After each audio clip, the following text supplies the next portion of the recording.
And as in Genesis, what follows immediately, as I've been saying, after the fall, we find that there are parallel chapters that are seen in Genesis 3, and you see from verse 6 to 8, and 4 and 8, in chapter 4, verse 8, there are curses from Adama ground, compared with Genesis 4:11 and the expansion to that. The reason for these parallels is to highlight the fulfillment of what went on before the prophecies and predictions that God had given to Adam and Eve.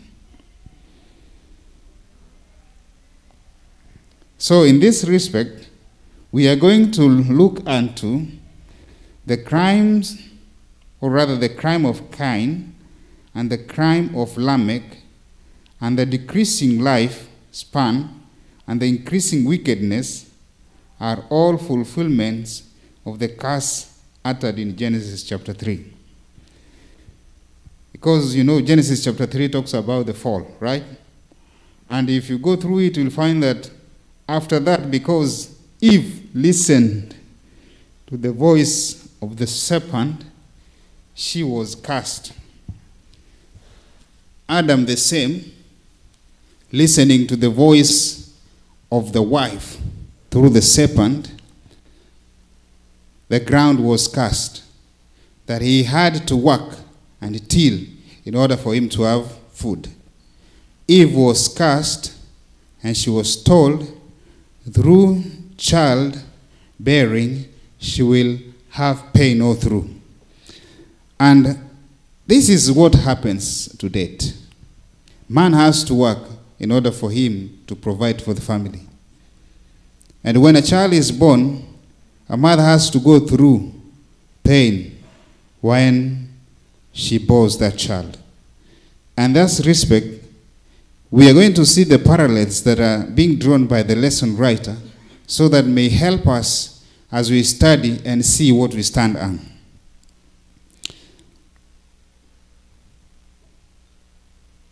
So when you look at that first event, and I just want to read, let me just read Genesis chapter 4, verse 1. Now Adam knew Eve his wife, and she conceived and bore Cain, and said, I have acquired a man from the Lord. Acquired a man from the Lord. Then she bore again, this time his brother and Abel. Now Abel was a keeper of sheep, but Cain was a tiller of the ground. And in the process of time it came to pass that Cain brought an offering of the fruit of the ground to the Lord. Abel brought of the firstborn of his flock and of their fat, and the Lord respected Abel and his offering. But he did not respect Cain and his offering, and Cain was very angry, and his countenance fell.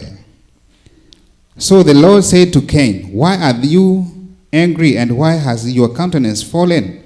If you do well, will you not be accepted? And if you do not do well, sin lies at the door, and its desires for you, but you should rule over it. Now Cain talked with Abel his brother, and it came to pass when they were in the field that Cain rose up against Abel his brother and killed him.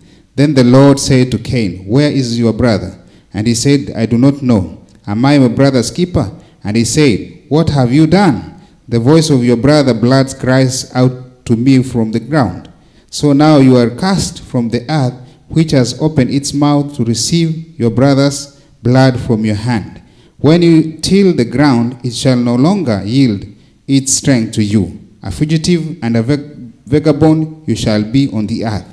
And Cain said to the Lord, my punishment is greater than I can bear. Surely you have driven me out of this day from the face of the ground. I shall be hidden from your face. I shall be a fugitive and a vagabond on the earth. And it will happen that anyone who finds me will kill me. And the Lord said to him, therefore, whoever kills Cain, vengeance shall be taken on him sevenfold. And the Lord said, set a mark on Cain, lest anyone finding him should kill. Now, since I have given you the background now. We have read and we have seen what is happening. That Cain went against God. And the things that we are looking here is obedience and disobedience. That is the thing that we keep on doing each and every day. Even perhaps this morning, maybe your daughter or your son disobeyed something that you instructed them to do. Or others, we have disobeyed one way or another. This literal translation suggests that if, remember the Messiah prophecies of Genesis 3:15. Genesis 3:15 says, and I will put enmity between thee and the woman, and between thy seed and her seed. It shall bruise thy head, and thou shalt bruise his heel.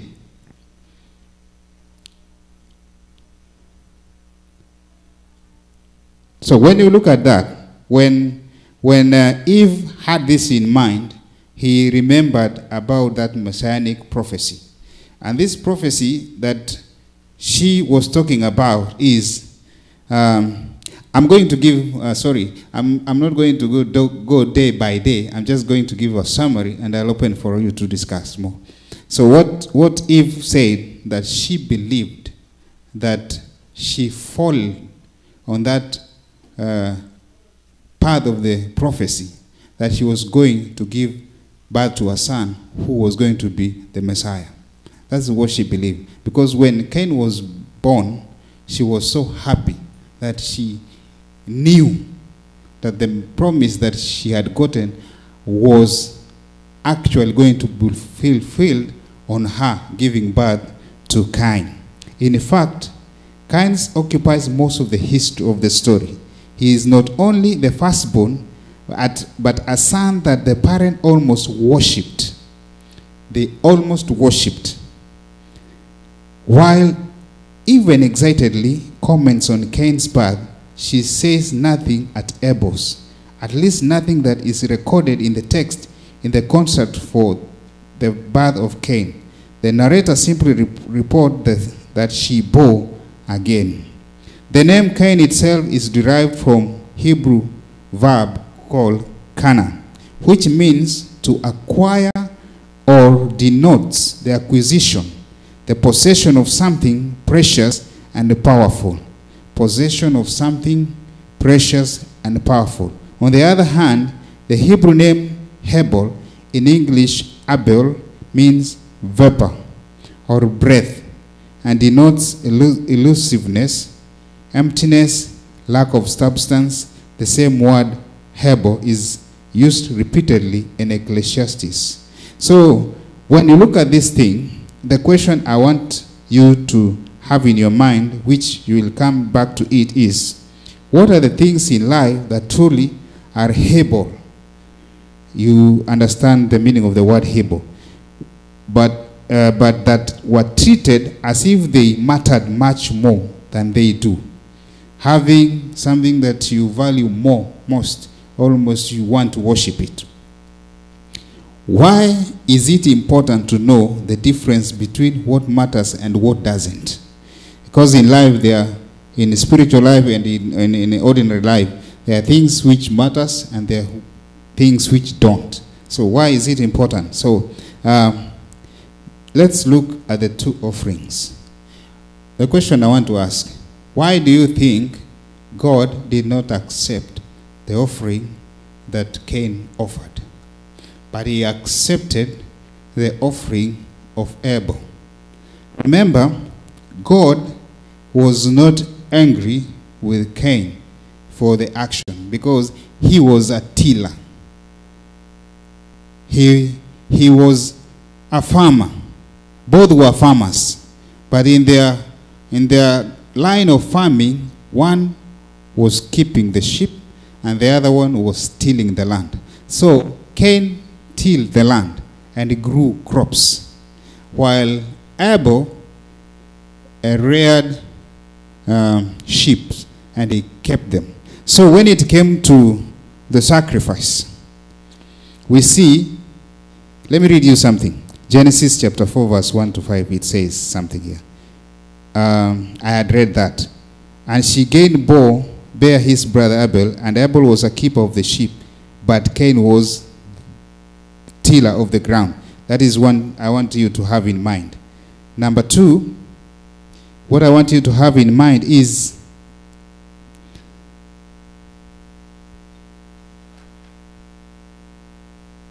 that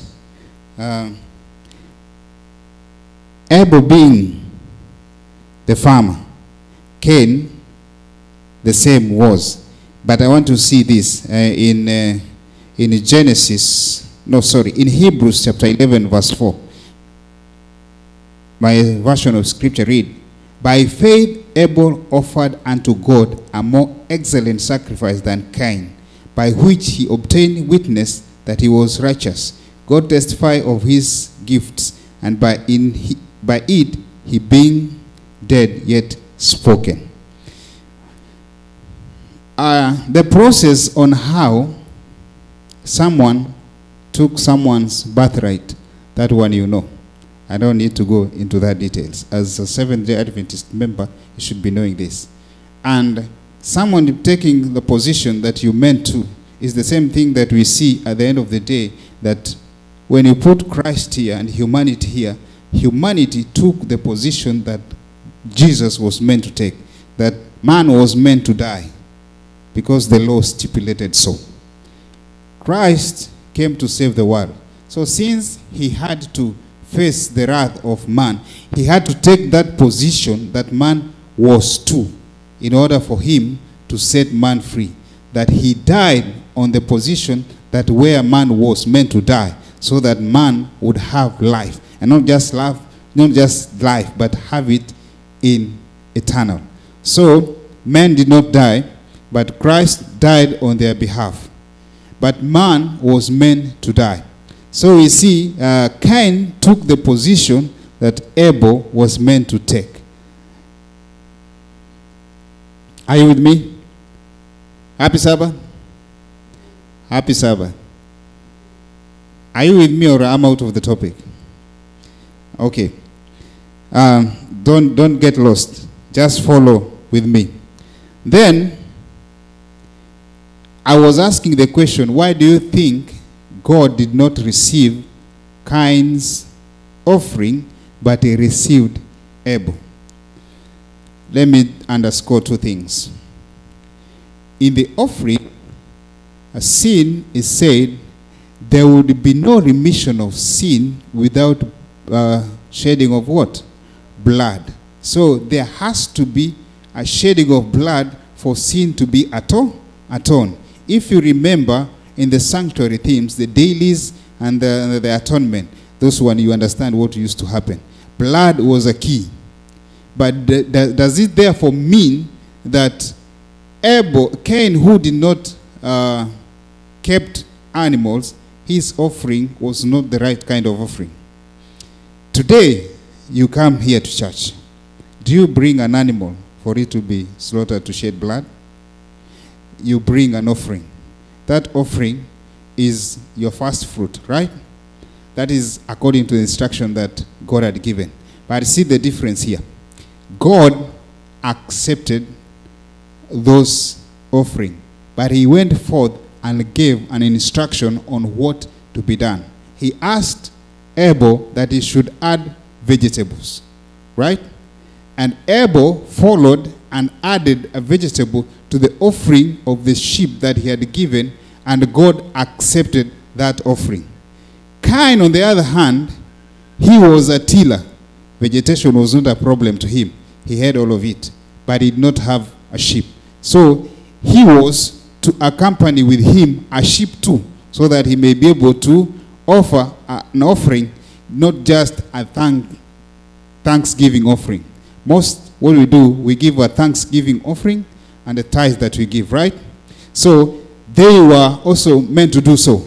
They were to give a thanksgiving offering, and the offering of the shedding of and the offering that was meant for the sacrifice of an animal, so that the remission of sin could be atoned by the blood. But Cain refused to get a sheep. So in that respect, God could not accept his offering because it was not complete. So, even today, do we do the same? Do we, at some point in time, give an offering that God, at the end of the day, will reject it? Or do we give a complete, full offering that God has instructed us to do? So, in that respect, God had to refuse that simply because he did not accept that. Although this offering must have had spiritual significance, they did not have any magic value in themselves. They were always merely symbols, images pointing to the God who provides the sinner not only substance but also redemption. A question. When you read Micah 6:7, it reads, "Will the Lord be pleased with thousands of rams, or with the 10,000 of rivers of oil? Shall I give my firstborn for my transgression, the fruit of my body for the sin of my soul?" Number 2, Isaiah 1:11, read, "To what purpose is the multitude of your sacrifices unto me, says the Lord? I am full of the burnt offering of rams and the fat of fed beasts, and I delight not in the blood of bullocks, or of lambs, or of the goats." Question. How can we take the principle applied in these texts and apply it to our lives and worship?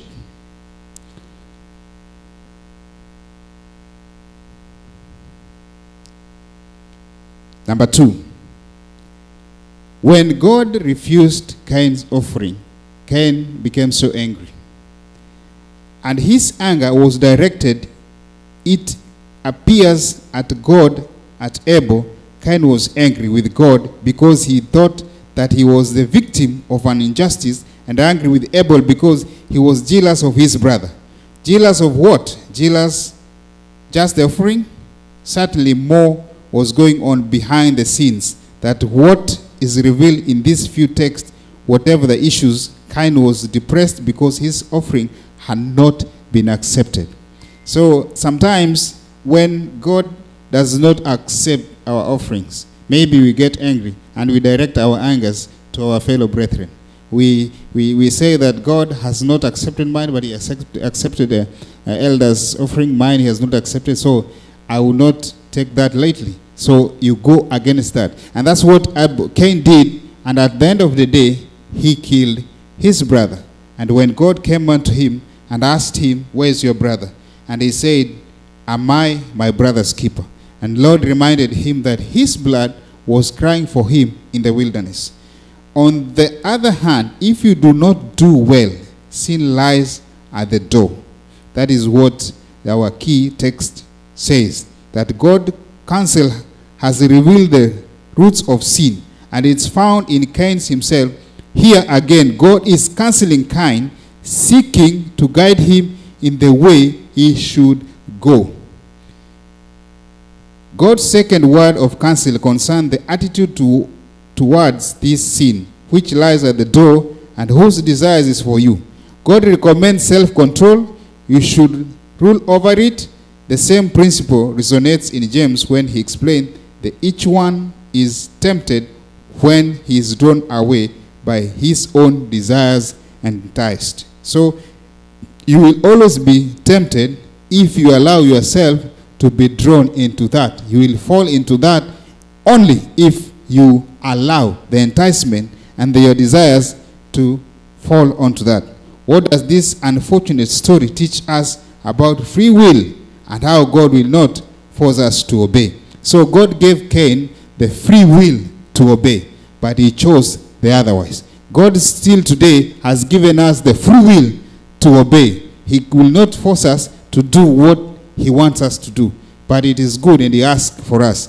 If you know what is to be done and you do not do it, then who shall be held responsible for that?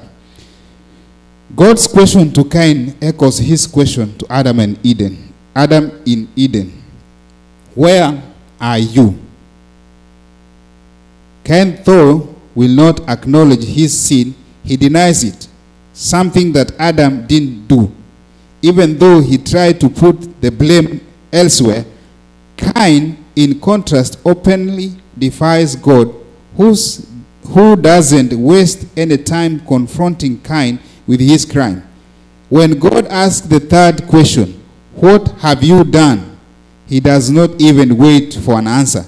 He reminds Cain that he knows everything, for the voice of Abel, blood has reached him from the ground. An image that signifies that God knows about the murder and will respond to it. Abel in the ground, a direct link back to the fall and to what the Lord has said would happen to Adam. It's the same case that happens when God asks us what we have done. He does not even go further and wait and pause for a while for us to give him an answer of what we've done. He already knows what we've done. So in that respect, when he asks us what we've done, we always tend to give excuses on what the things that we've done. But we know that when we do that, sin lies with us and at our door. So in that respect, I urge of us that let us not emulate and follow the footsteps of Cain, sorry. And this, it teaches so many things, that it says it is because Abel's blood was poured on the ground. And then God goes forth and saying that even after Cain's cold-blooded murder of his brother and his defiances, in the face of it, the Lord still shows mercy to him. And even though Cain went out from the presence of the Lord still provided him with so kind of protection, exactly what that mark was. We haven't been told, but whatever it was, it came only because of God's grace to him. Remember, when Cain was cast, he said the penalty, the punishment is too heavy for him. Being called a vagabond and all that. And he said the punishment is too hard. Then the Lord said that no one will touch you. He put a mark. The Bible does not say what kind of a mark it was, but he said he put a mark. But he still showed mercy unto him. And up to that point, no one ever touched him. So we see at the end of the day that in the lineage of Cain had a family. And from this family, he had wives. And from those wives, they had children. And when they had children, one of the sons was called Lamech. And you know the sins that Lamech did. And at the end, let me read this and then I open the class for us to discuss. Cain's great-great-grandson, Lamech, refers to Cain's crime in the context of his own. This comparison between the crime of Cain and the crime of Lamech is instructive. While Cain keeps silent about his only recorded crime, Lamech seems to be boasting about his expression in its song. While Cain asks for God's mercy, Lamech is not recorded as asking for it. While Cain is avenged 7 times by God, Lamech believed that he will be avenged 77 times. A hint that he's very much aware of his guilt. So you see the contrast between the son and the father. The father realizes his mistake, and at the end of the day, he seeks to make amends with God. But the son was so proud that he did not see the need of him following the footstep or looking back and see what he ought to have done. Also, Cain is monogamous. Lamech introduces polygamy, for the scripture says specifically that he took for himself 2 wives. This intensification and exaltation of evil will definitely affect the name generation of Cainites. Following immediately this episode of evil and the Cain family, the biblical text record a new event that counters the Cainites trend. Adam knew his wife, and the result is the birth of Seth, whose name is given by Eve to indicate that God had put another seed in the place of Abel. In fact, the history of the name Seth precedes Abel. The name Seth is derived from the Hebrew verb ashit. I will put which introduces the messianic prophecy, the messianic seed will be passed on in the saved line the biblical text gives, then the record of the Messiah line beginning with the Seth. So at the end of the day, we see that Enoch's personal relationship with God was so special that God took him.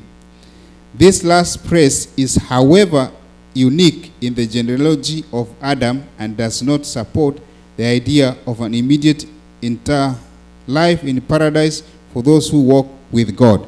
So you see, Enoch came from the lineage and the family of Cain, but he was translated in heaven who did not did any sin. But you see, at the end of this quagmire, there are so many things that happen in the family of Adam, Eve, Cain. Abel was not spoken too much of it. But at the end of the day, we want to look at obedience and disobedience, what it will result in our life. After that point, let me open this forum so that you may have a question or discuss something so that we can. Yes, sir.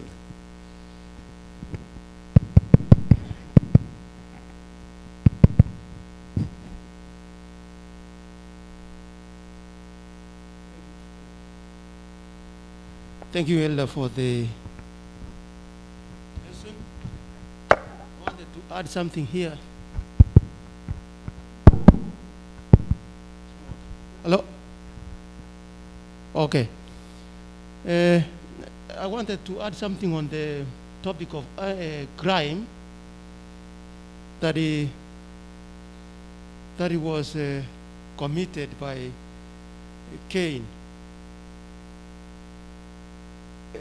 The lesson says Cain's reaction is twofold. Cain was very, very angry, and his countenance failed. What happens to you when you are so angry? This comes to us now. Sometimes we feel the anger in us, that our countenance, our faces fail. Anger. So, very angry and countenance fail. So, what does Paul say about the anger? What does he say here? James chapter 1 verse 19 says, "So then, my beloved brethren, let every man be swift to hear, slow to speak, slow to wrath," which means anger. Are we slow in any of that? In none of those? Are we slow? We are very quick in taking actions.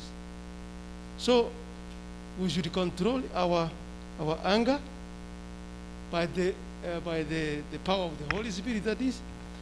And for the wrath of man does not produce the righteousness of God. What does our anger do? It doesn't produce anything good from us. Instead, we take actions, do something. We just do something. It's something wrong. So anger, we should control our anger in the same, in what God wants us to do. So, God is sending a way of Cain. Is showing God is boundless mercies. In other words, God is mercies. He loves us to the extent that we cannot even understand ourselves. We cannot understand. So, God's mercies are limitless. Thank you. Mm-hmm. Yes. I'm also commenting on the two offerings. Elder asked about the offering of Abel and also of Cain. We find out that offering was a thanksgiving, and the sacrifice could include blood. When something is sacrificed, there should be blood. But my question is, as I continue to comment, did God instruct the two sons that when you are coming to give me the offering and thanksgiving, you have to do this? It's just a tickling question. But as we read the lesson, it indicates that they knew. So when we work, salvation is not to work so hard. Cain's work involved hard work. So when he offered the sacrifice, which intended to be a sacrifice, really it was a thanksgiving. So it was pointing to the death and life of Jesus, which we are all saved through the blood. So he could find a blood-giving animal that would present Christ. Another point that I see here, God always provides a way for us. Cain had a way that God accepted him, because when he said he saw his separation, he was separated from God, then he cried, "My punishment is too much, I cannot bear this." God also gave him a way. Then he put a mark on him that he is going to be spared. So we mess up with God, but God does not give up on us. But how long?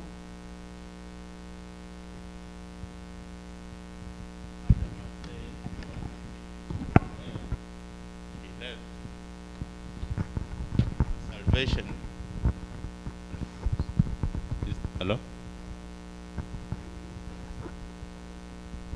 Okay. Madam said salvation is not by working hard. That's where I want to pick it from. So Cain worked so hard, and they thought that he was going to earn salvation by his works. But he says salvation is by faith in Jesus. Having faith. That is the only way we can be saved. God has given us the instructions, and we are supposed to adhere to the regulations or the instructions that God has given us. He has given us the commandments, and we are supposed to go as by the commandments.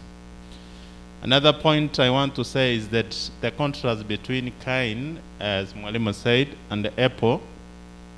You know, the parents of the parents of Cain and Abel, they really waited, or they looked forward to the speedy fulfillment of their son, that is Cain, whom they thought that he was going to be the Lord. You know, after the pronouncement of the consequences of sin in chapter 3 of Genesis, God again had given a hope of saving this humanity.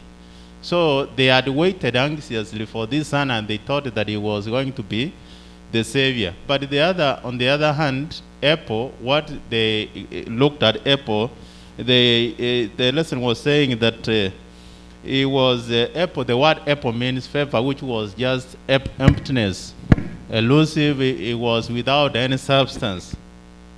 So it lacked a substance. What do I want to say from here? There are things that we value so much, and we think they are important than others. But at the same time, they may not be of any value to us. Those that we tend to value so much, they may not have any meaning. Even in even parents, we as parents, we have home there. I see there are people who have maybe 10, 8 children, and they value and they say that this is my hope. This is the only hope. But later on, you find that those children, they bring what we call disappointments later on. And this is the disappointments that these parents experienced from Cain. He became a murderer. That's a disappointment. The one that they had maybe loved so much, he became a murderer. So God calling, I want to also make another point. When God called after he killed his brother, if you read Genesis that 4:3 downwards, God is asking Cain a question. why have you done this? Why is your brother? He said, I'm not my brother's what? I'm not my brother's keeper. Are we trying to say, or is it that God didn't really know what he had done? God knew. Even when we commit a sin, God knows, and there is a way that God shows you that you have done this, and what I want you to do is to repent. So what really God wanted after he killed his brother is that he wanted him to realize what he has done so that he can repent. So even the Lord seeks to redeem us as humanity, even when we fail him openly, even when we do things openly, even when we disobey openly, he again seeks to redeem us. He wants us to come back. Thank you. Wait, what time are you finishing? I want to give direction. Thank you. You go first, then Elder, and then Elder you go. Thank you. It's hard to imagine what Adam and Eve must have felt when they found out that their son had killed another son. And you see, that's their firstborn. Genesis chapter 4, it tells us during this first murder that God was present. You know, at times when such things happen, you ask yourself, where was God? You have seen people say, where was God? Where was he when these things were happening? He was present. But allow me to say two things. Number one, I always hear us say that, you know, one sacrifice was not accepted because he went and collected the harvest. And I always hear people say God demanded a sacrifice of blood, and therefore that's why he did not accept. But that is contrary to what we are learning from the lesson. It is that both God had given the guidelines, and he required both animals and vegetables as offerings. So there is nothing that because he gave offerings from vegetables that it was not accepted. No, that's not the reason. And actually, because of time, I could just say that God wanted it to be accepted for what he did. So when Cain was giving his offering, he thought that it was a gift to God. Abel understood that sacrifice was as a reminder of God's gift to him. And that's what usually happens. That we give, we usually get other verses maybe out of context and say, you know, blessed is he who gives than the one who receives. And we tend to mix them and say maybe that's what it means. No, we are not giving God as a gift. We are returning to him. So what Abel did here, he gave his offering because he understood that the sacrifice was a reminder of God's gift to him. So when we understand that, we cannot come and say, you know, let's bring our gifts to God, that, you know, I'm just rewarding him. We cannot reward God. It is his. We are returning. So we are accepting. Finally, you see, having talked about the birth of Abel and Cain, their offering, God is always giving us advice. And he says, in fact, after the act, he said, he invited Cain to do what is right and good. God has always invited us to do what is good and right. But again, he will always be accepted, but he must accept God's terms and not his own. And therefore, he also encouraged Cain to overcome sin. So God was willing to be always with him and help him. God is always inviting us and is willing to accept us. It is us to accept his calling. And therefore, Cain didn't repent, although he knew that living far from God means death. He did not repent. And therefore, what did he do? So he knew that living far from God means death. But that does not mean that you cause that death because living away from God is dead. Now you say, oh, since he can't forgive me, let me go ahead and perform this act for him. No. Instead, God cares for sinners by his mercy. That's why he's inviting us that no matter what you have done, no matter how far it has been, no matter you have caused death, but still, he can forgive you. Thank you. Okay, Elder. What time are we supposed to finish? You have 5 more minutes, so at least make it short the so that lesson everyone here, can get what I it. can just say, Yeah, just talk. It is okay. what I can just say is that, you just see that Cain was what the word Cain meant, the name Cain meant.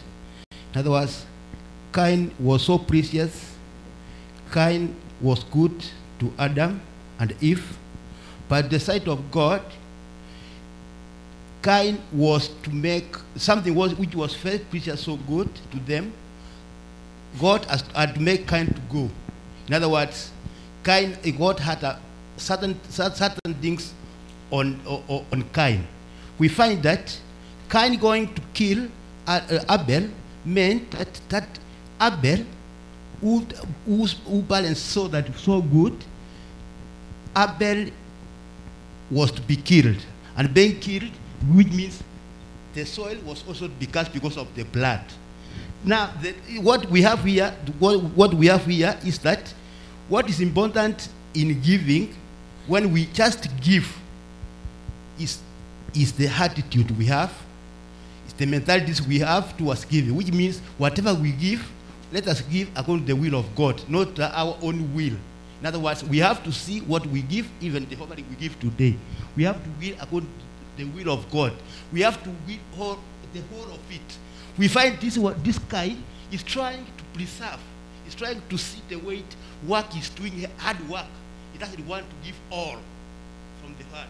He's giving half. We see Abel giving all, which means when we give, let us just not give what we find, what we get. Somebody helps you money which you never sweat for. Somebody helps you money. That's the money you are giving, instead of giving what you have sacrificed for, what you have worked for. In other words, you just give wholeheartedly. This is what missed in Cain. Therefore, wherever we do, whatever we do, let us. There's this instruction that God gave to Cain, which means we have to change the attitude when we are giving. We have to call for repentance whenever we sin.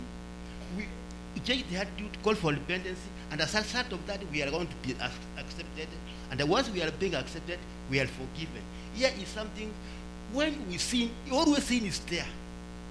Everything is there. We have to have self-control. Let us not just be taken. Let us not take the advantage of positions we have. Let us not just take the advantage, maybe doing other things, because we are in position, because we are able. Let us try to have self-control.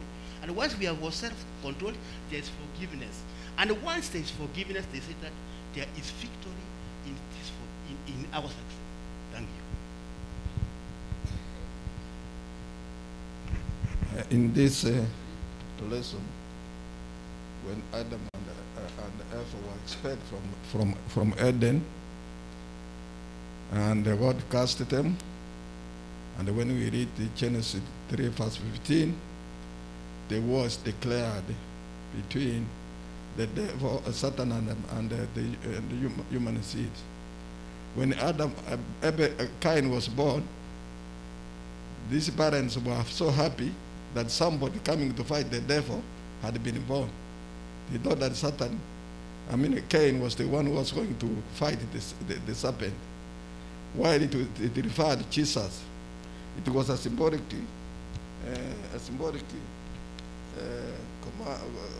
teaching that they had been told before when they were in Eden.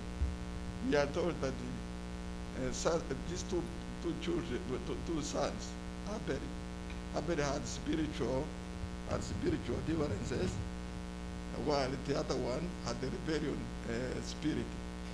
That is why, as the word favor came, that the parents did not value Abel they valued Cain more than Abel. Now, when they came to being, that's why they were, when they ate the fruit, knowing good and bad, that's what started matching. Now, when it came to being, Abel was a keeper, and this one was a tiller. Even if Abel could have taken 10 sheep, that one could not have been accounted to be a sacrifice. And it could have been counted to be a thank offering. And Cain had taken a lot of fruits, various types of fruits. This one, he thought that the abundance of this could have been scored, but what was not righted in this sacrifice. What did not, Abel did not differentiate sacrifice and thank offering. So when he offered varieties of fruits, he thought that he was going to please God. This was telling us, when you offer alone by force, by works, it cannot abuse God. That's why it says, thousands of sacrifices will not abuse God. What matters is the spiritual thinking we have in our own actions. So sacrifice means for forgiveness. Thank offerings means that you are to appreciate. So you are not going to appreciate God, so you are to appreciate us. Let me give Elder for just pick a minute, so that, because time is gone, and hand him the mic.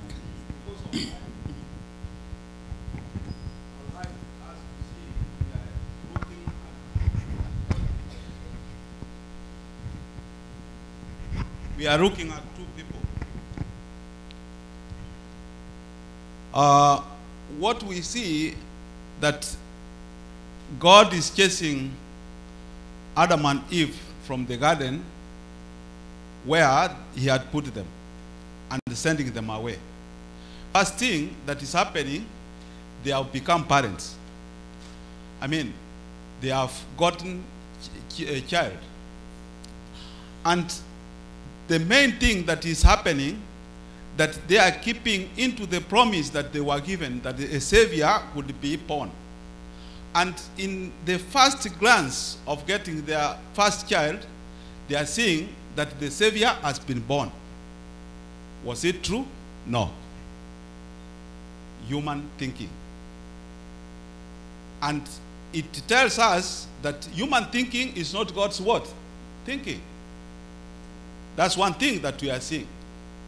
Number two, we are seeing Adam and Eve giving their first child a name. And the name is precious Adam. Cain means precious. Something golden. But was it golden? No. The second child, they gave him Abel. Abel means waste. Nothing. They looked like it's nothing. What was important? The first child. But was it true to God's thinking? No.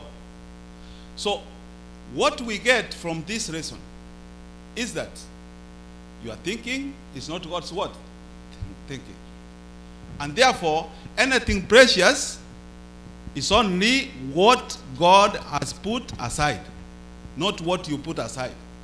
To them, they put Cain aside as a golden son, a precious son, who would be the savior of what? Of the world.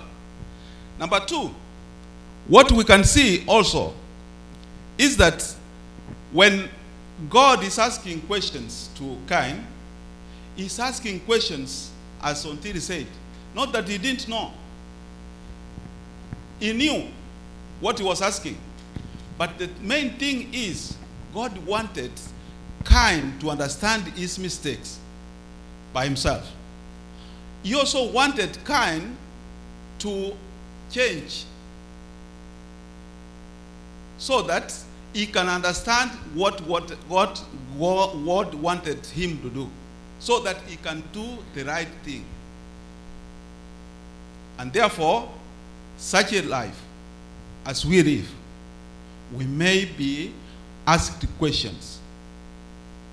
Let these questions answer you to have a change in your life. In summary, if you all forget all that you have said and done, let's remember this, that we need to have obedience. Obedience is the key for God to give us the way for us to follow. But if we keep on disobeying His command and His will upon our lives, then at the end of the day, we are going to lose the path and the mark that you are meant to do. If you follow the patterns of Adam, he was asked, "Where are you?" He gave a contrary answer. If you look at Cain, he was asked, "What have you done?" He gave a contrary answer. The son Lamech did more worse than the father did. So at the end of it all, let us uphold the things that God has commanded us, so that we may be able to do that which is right upon His eyes. Let's rise forward of prayer.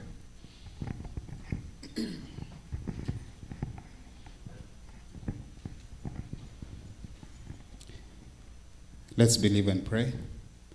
Our most gracious and our loving Father, our God, we as weak and feeble, infinite people have come before thy throne of grace with thanksgiving in our hearts.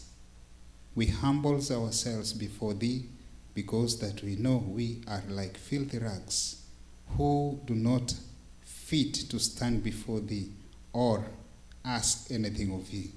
But because you have made us to be called your children, because you sent your Son to die at the cross to remit our sins, today we have the power and the ability to stand and claim your name upon us.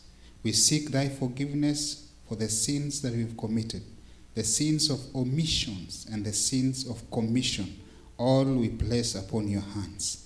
We seek that, Lord, you may be able to extend your grace to them who are sick in various places in this world, that you may be able to guide them and make them free from the bond of the Satan.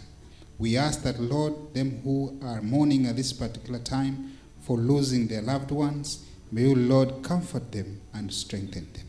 As we fellowship and worship this day, we ask that, Lord, take us out of this sanctuary not the same way we came in. Bless us and all the faith of Seventh-day Adventist fraternity worldwide, wherever they are fellowshipping at this time, may you, Lord, extend your faith upon them.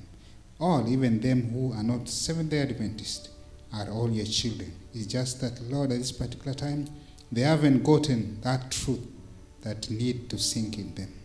Make us have the truth and not sit upon it, but we share, so that your children who are out of the house may come in and we stay together as we await for thy second coming.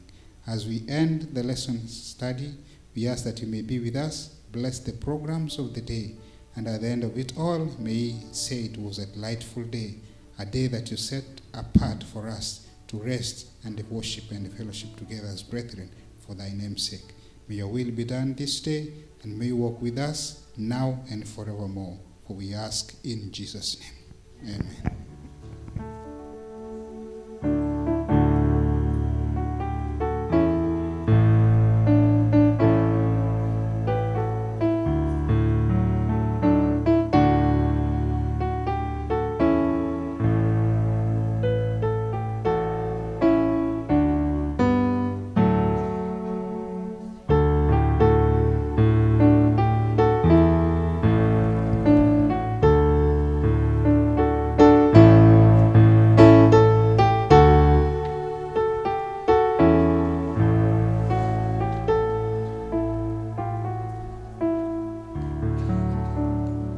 Happy Sabbath. Yeah, as the youth comes to lead us in song service.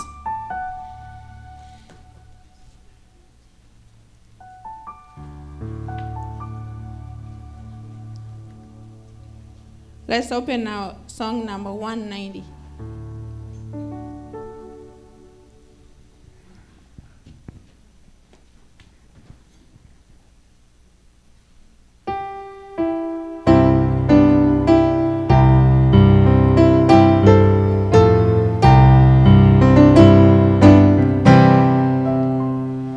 Jesus loves me, this I know. All the Bible tells me so. The true ones to Him belong. They are weak, but He is strong. Yes, Jesus loves me. Yes, Jesus loves me. Yes, Jesus loves me. the Bible tells me so. Jesus loves me, He who died. Heaven's gate to open wide. He will wash away my sin. Let His little child come in. Yes, Jesus loves me. Yes, Jesus loves me. Yes, Jesus loves me. The Bible tells me so. As we sing the last stanza for that song, I call upon Esther for a song. Jesus, make this Heart of mine, make it pure and wholly thine. On the cross you died for me. I will love and live for thee. Yes, Jesus loves me. Yes, Jesus loves me. Yes, Jesus loves me. The Bible tells me so.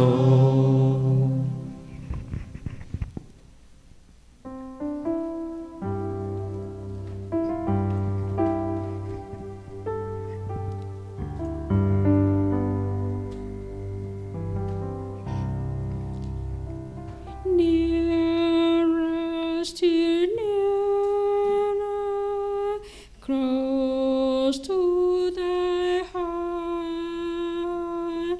Draw me, my Savior, so precious thou art. Fold me, oh, fold me close to thy breast. Shelter me, Savior, in the dove and rain. Shelter me, Savior, in that heaven of rain. Nearer, still nearer, nothing I bring. Now there's an offering to Jesus, my King. Only my sinful, now contrite heart, grant me thy cleansing, thy blood impart. Grant me thy cleansing, thy blood impart. Nearer, still nearer, Lord, to be thine. Sin will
Let's open hymn 462.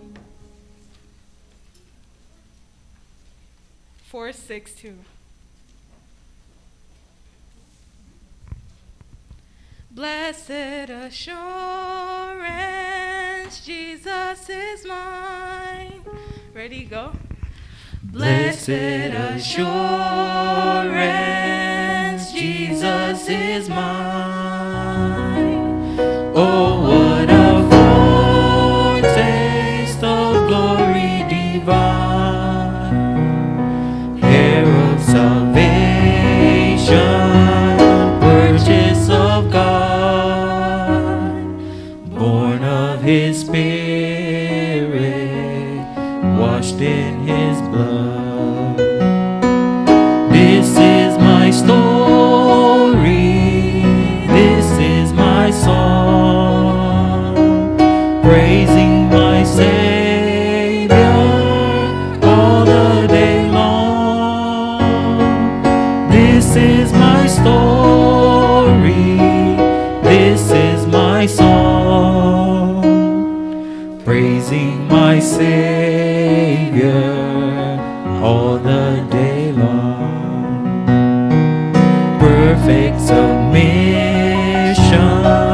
perfect delight, visions of rapture now burst on my sight. Angels descending, bring from above echoes of mercy, whispers of love. This is my story, this is my song, praising my Savior all the day long. This is my story, this is my song, praising my Savior all the day long. Perfect submission, all is at rest. I in my Savior, I'm happy and blessed, watching and waiting, looking above, filled with His goodness, lost in His love. This is my story, this is my song, praising my Savior all the day long. This is my story, this is my song, praising my Savior all the day long. Let's open hymn 334.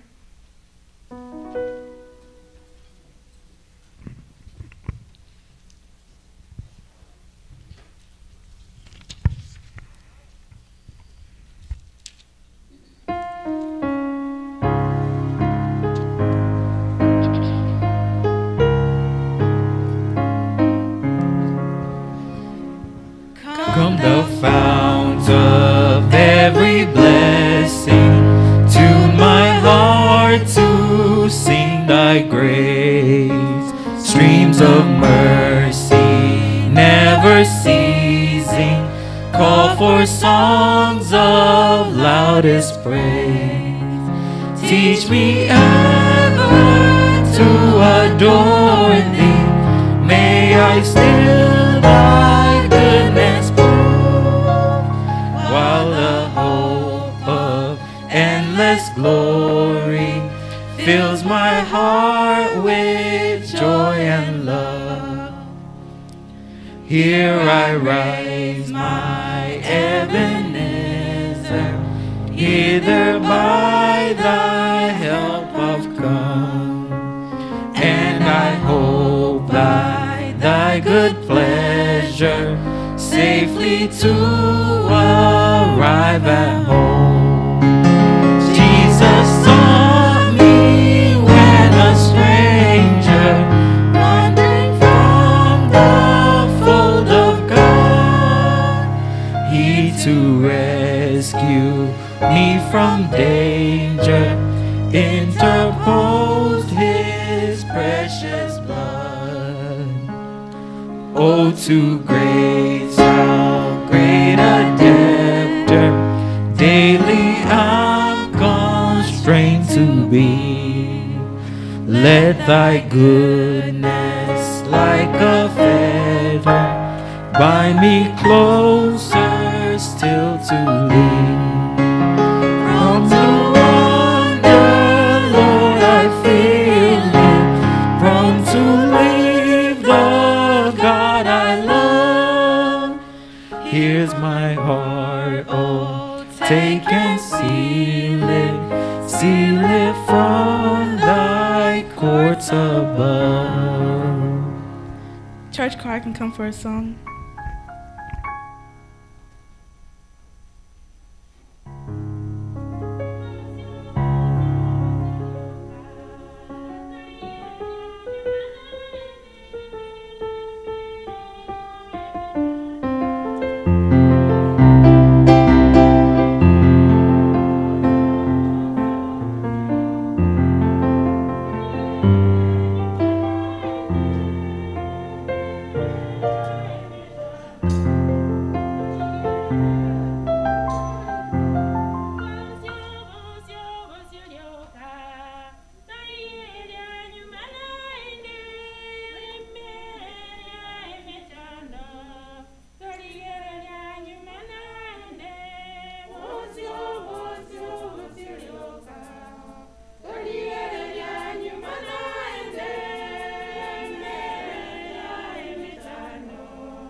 What do we say? After this song, can we have youths, all youths, to come for a special song? Let's all open to song number 626.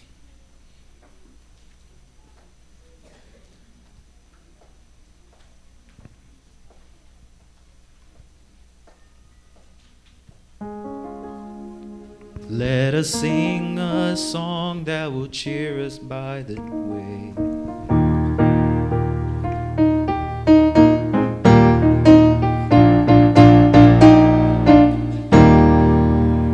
Let us sing a song that will cheer us by the way. In a little while we're going home, for the night will end in the everlasting day. In a little while we're going home. In a little while, we shall cross the billows flow. We shall meet at last when the stormy winds are past. In a little while we're going home. We will do the work that our hands may find to do. In a little while we're going home. And the grace of God will our daily strengthen you. In a little while we're going home. In a little while, we shall cross the billows fall. We shall meet at last when the stormy winds are past. In a little while we're going home. We will smooth the path for some weary, wayworn feet. In a little while we're going home. And may loving hearts spread around and influence sweet. In a little while we're going home. In a little while, we shall watch the billows fall. We shall meet at last when the stormy winds have passed. In a little while we're going home. Let's give him time.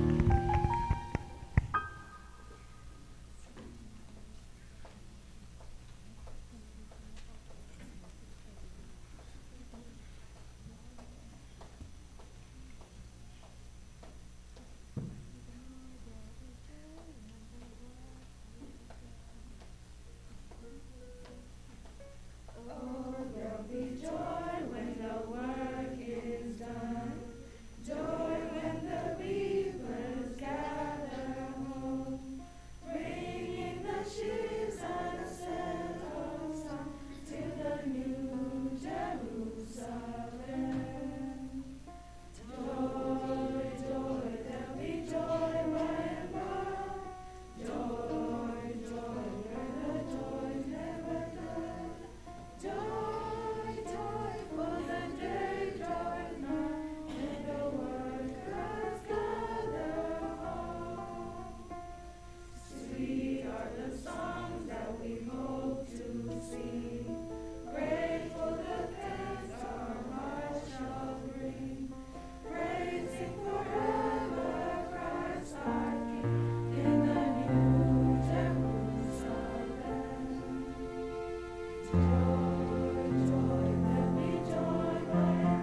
Let's pray as we finish song service.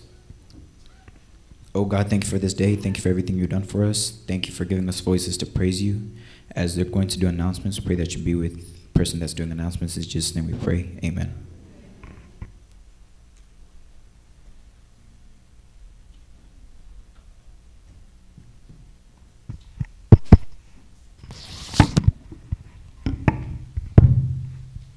Happy Sabbath.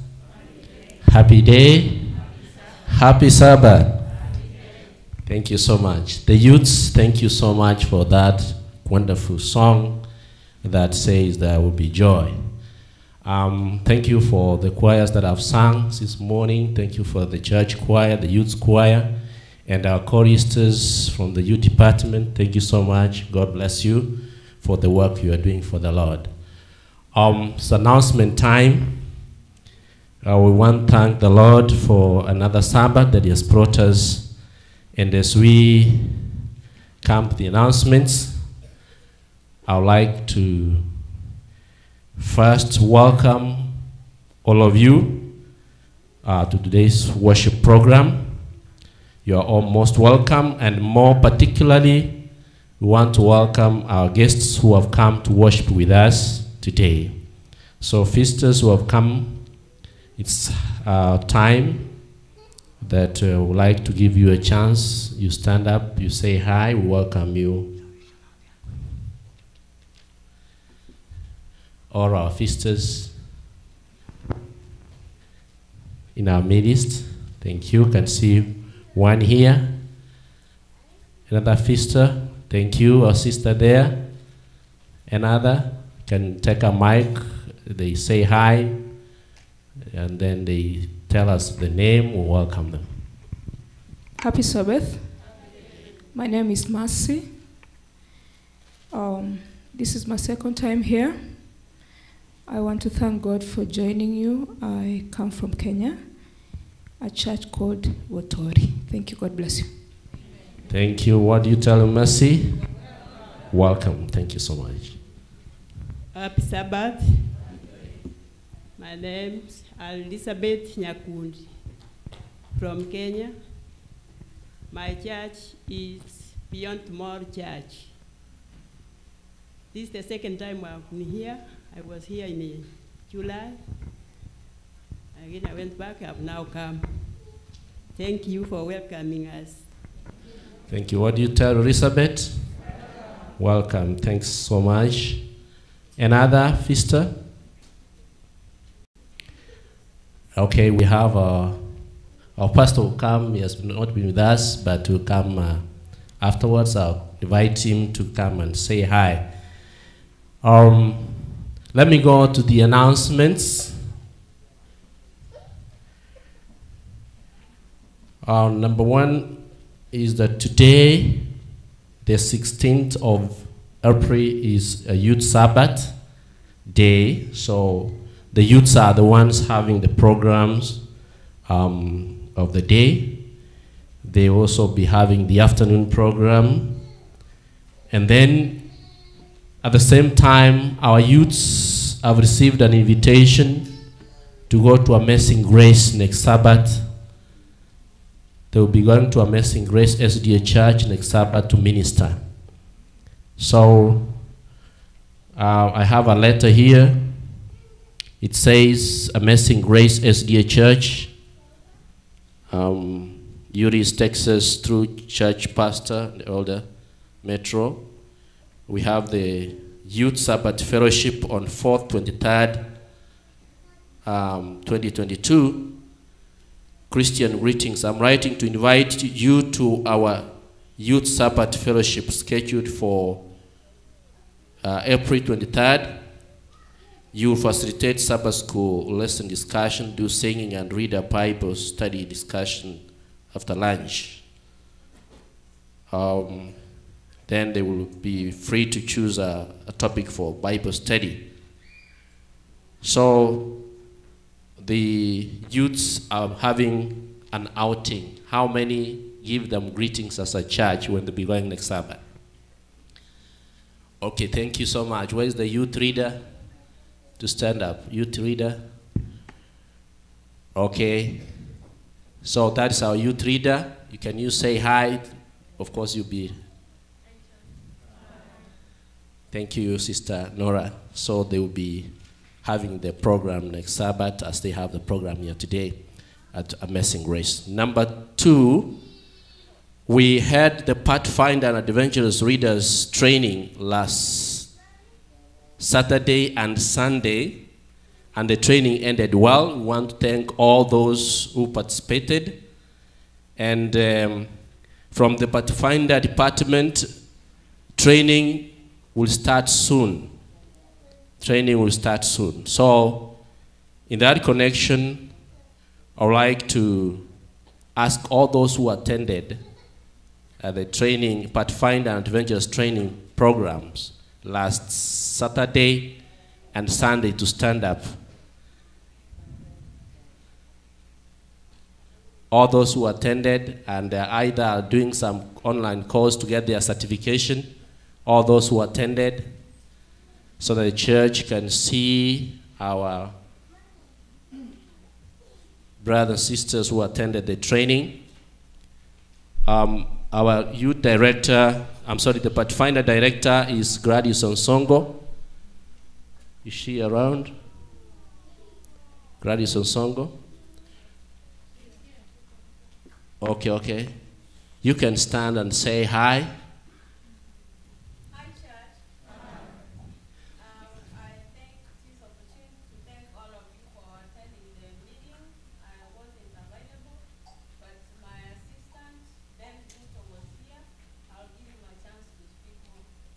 Okay, thank you.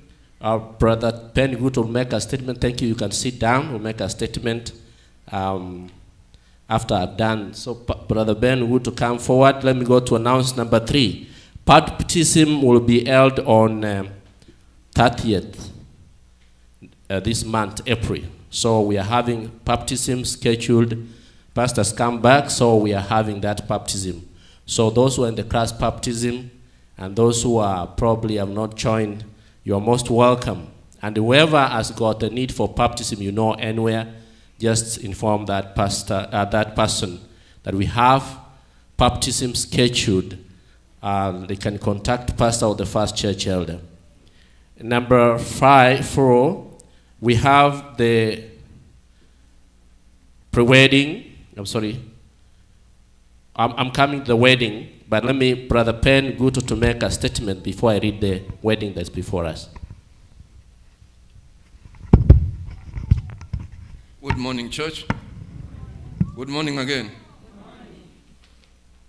We had Pathfinder training last weekend. That was Saturday and Sunday. And it turned out to be very good. And we had many people attend and they participated. So we have about 15 to 16 trainers or teachers who have already been trained as Pathfinder teachers. So the next step today, we are going to pass out registration package. If you are a parent, you have children, so pick up a package from me so that you are able to register your child. Next Sunday, we are going to start training. So you don't want your child to miss out. So many things are to be done, but we'll do them as we go. Because I realized there's a lot of information involved, and there's a lot of reading. I didn't know about it. This is my first time being a Pathfinder. So I'm also running. There's a lot of reading. We are going to recognize the participants officially maybe next week because there's some online classes they are taking.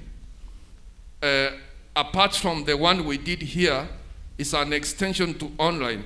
So we are going to do some online classes about a week. I gave them this week because maybe last week they were busy. So that by next Saturday, everybody will have gotten a certificate, and we are going to recognize them officially here. So as from next Sunday, I'm requesting all the parents, you surrender your children. Once you have registered them, we start meeting. And as we start meeting, we are going to ask for a lot of help from parents because we cannot do this alone. We need your help. We need parents to participate in dropping their children to church and maybe picking them up. If you are challenged by maybe work schedule, talk to somebody maybe who can be responsible for bringing your child here and picking your child up from here. So we are going to schedule or issue another program as time goes. Another thing, as the teacher said, the training takes about a year for the pathfinder to be ready. So summer is almost around the corner. We may not be ready for a Camry, but we will prepare for the entire year in readiness for a Camry next summer, and God willing, we'll have a World Camry in Wyoming. So we are preparing that 2024. That's our goal, such that our children are able to attend that Camry for 1 week. We have never attended one, but we are trying to make sure that they attend. So thank you so much, parents, for your assistance, for allowing your children to come for training. And we continue to ask that going forward, may we work together such that we may develop a strong Pathfinder club in our church. Thank you so much.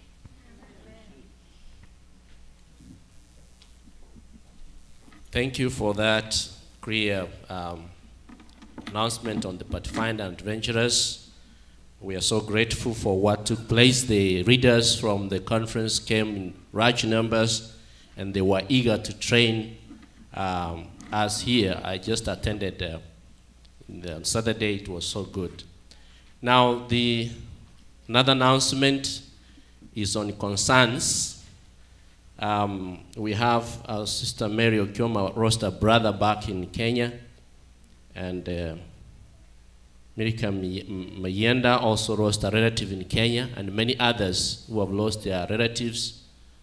Let us continue remembering them in prayers. Now to come to the almost last last announcement is on a pre-wedding invitation.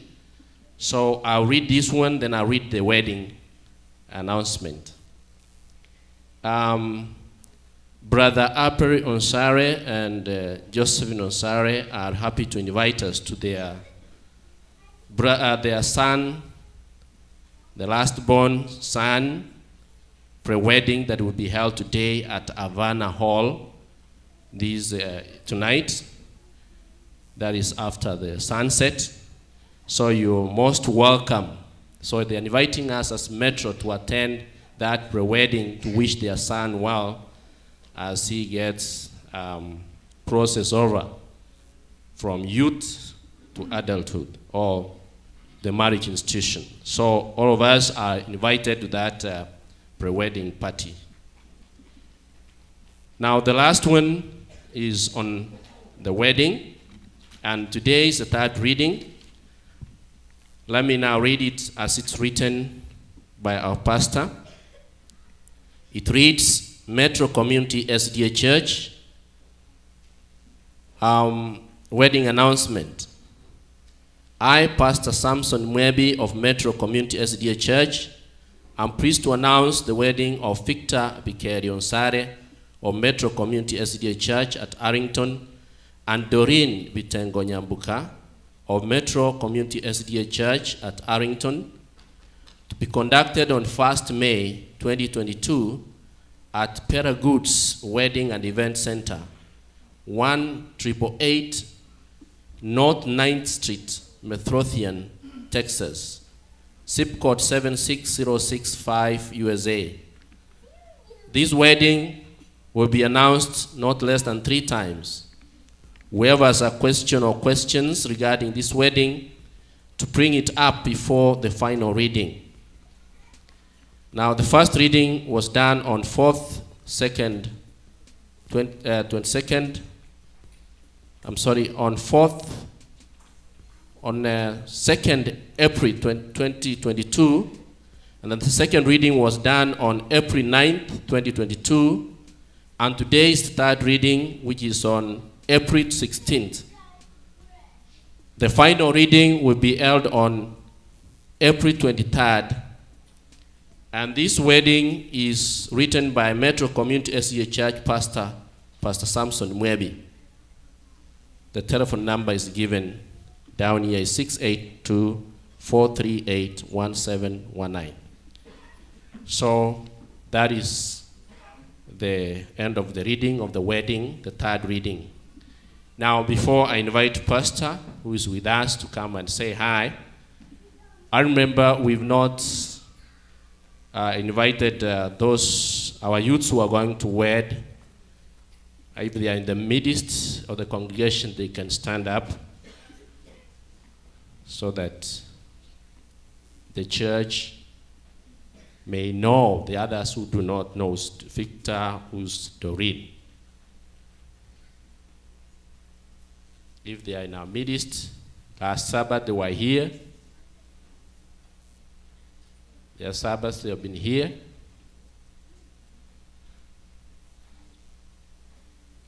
Okay, if they are not in our midst, so the last reading, we like to invite them. That is on next Sabbath.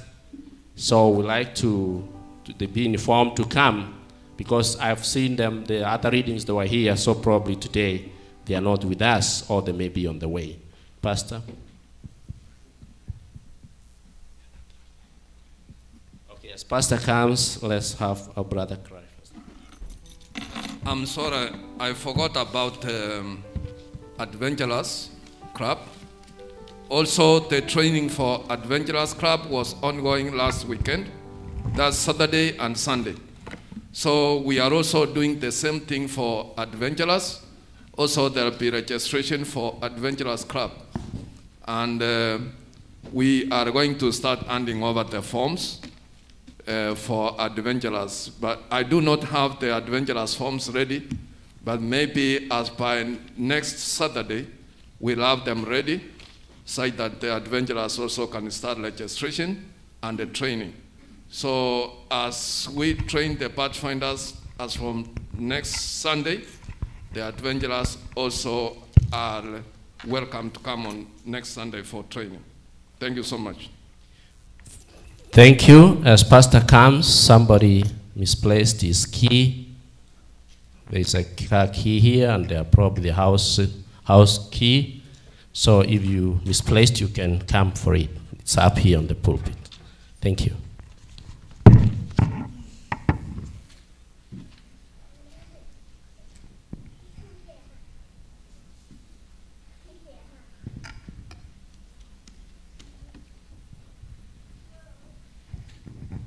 Well, I thank God that I'm with you this Sabbath, the first Sabbath in April.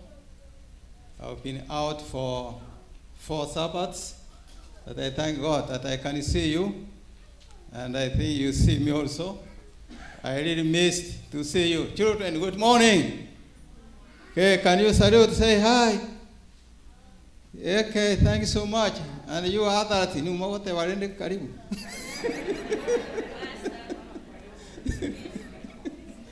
Yes, thank you so much.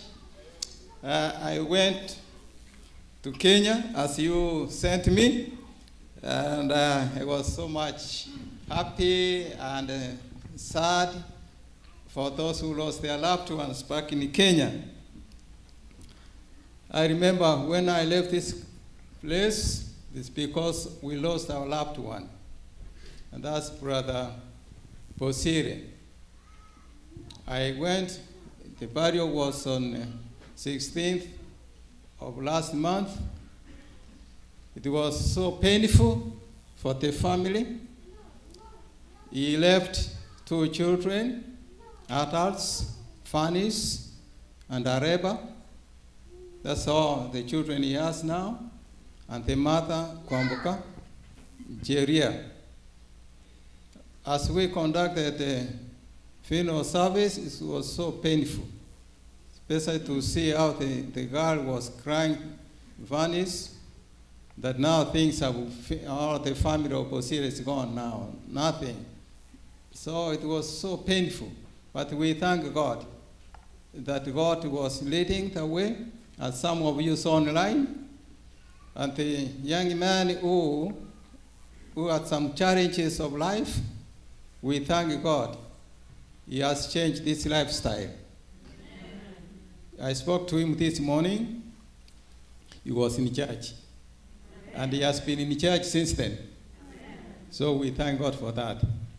And even for his family, Eunice, she's so much happy that she's back at home.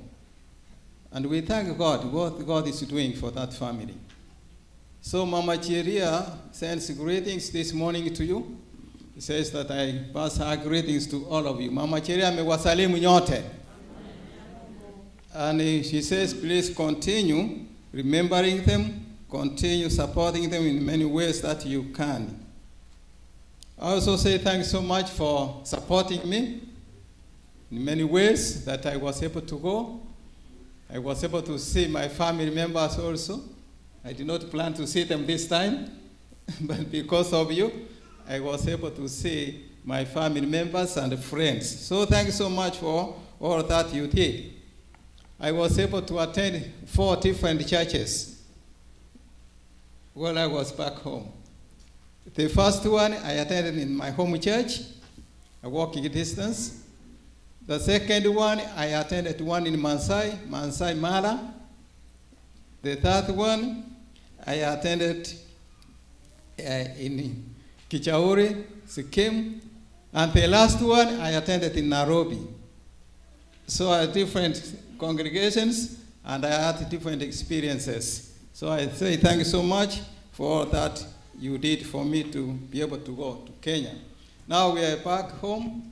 I'm back, I called it home, I'm sorry.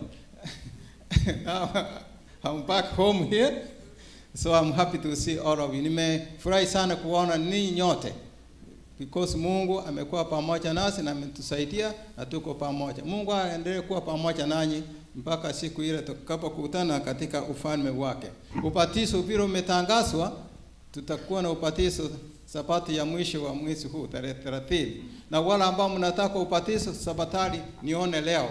Tuanze kupanga mipango ya ubatizo. Those who desire baptism, please see me today so that we make arrangements for your baptism. Thank you so much. May the Lord be with each one of you and all that have been happening. Mungu awe pamoja na kila mmoja wetu.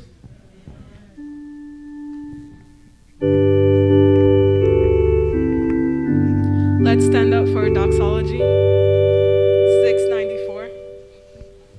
Praise God from whom all blessings flow. Praise Him, all creatures here below. Praise Him above ye heavenly hosts. Praise Father, Son, and Holy Ghost.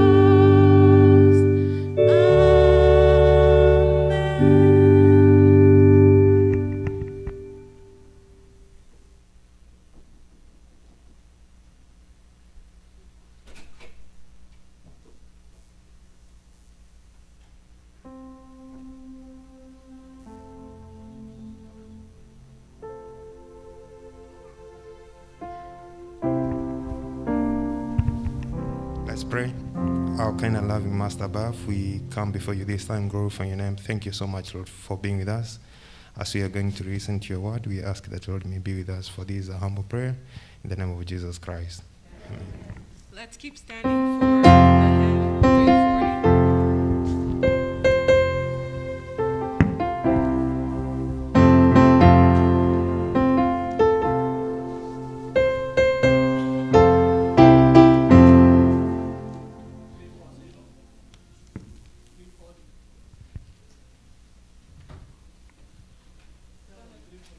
340.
at this time we're going to find a good place for you to put your knees down and have a word of prayer.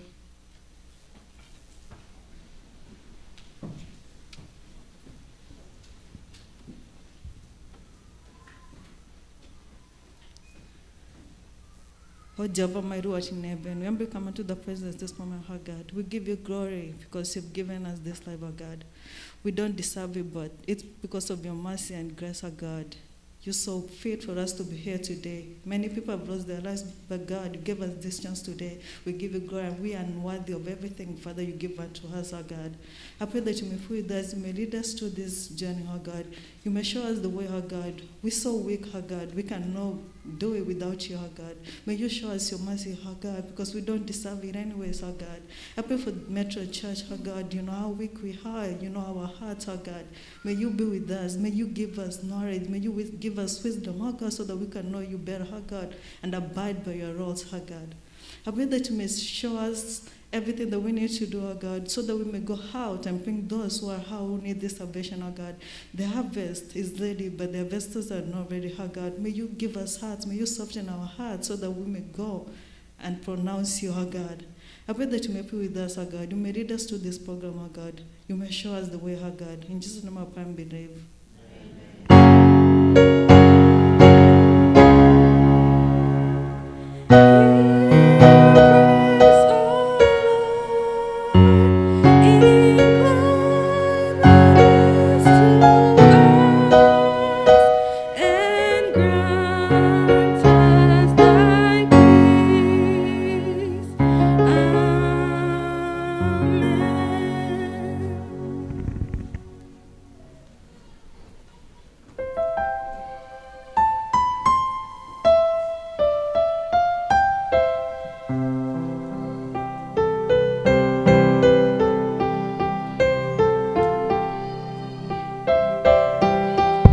Good morning, church.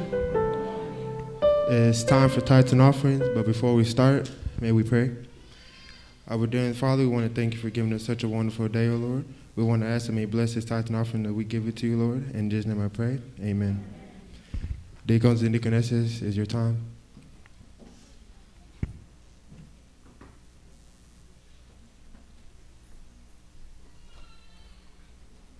So as they collect question, okay, let's open 309. Our young ones are learning. Remember, they are learning, so we are encouraging them every day. So we thank God for that. To Jesus I surrender all.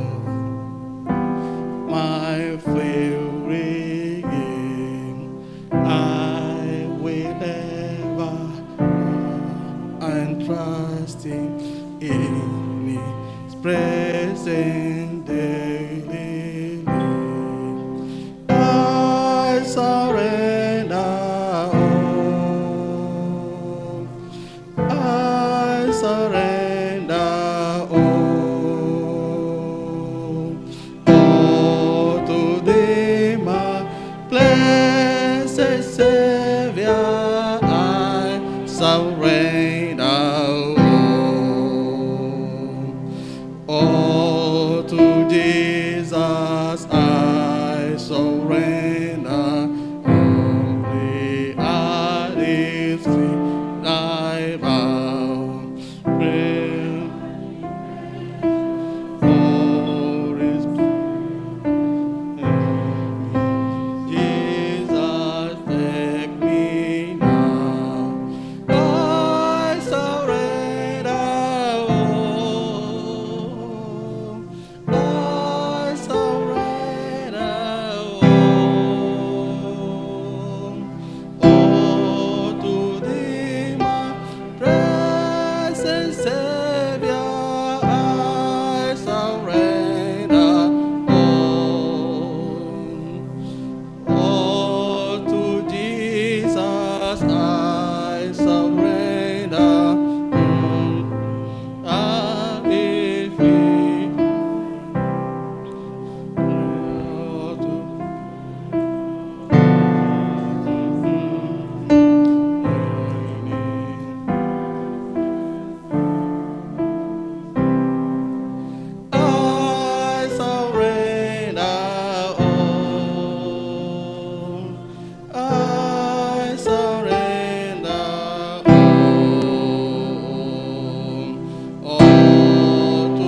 Bionsi asore motoria na rurewo.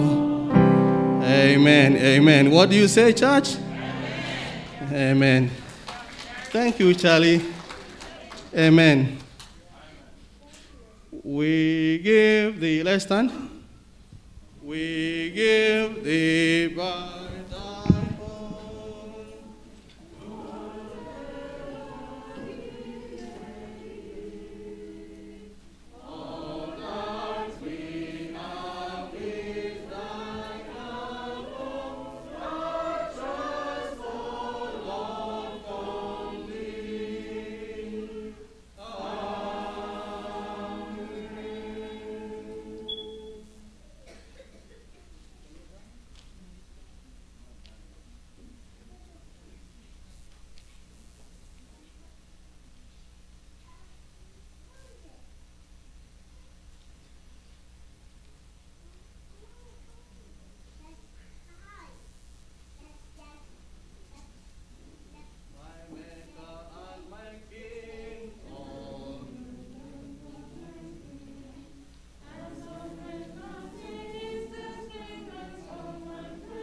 Number 15.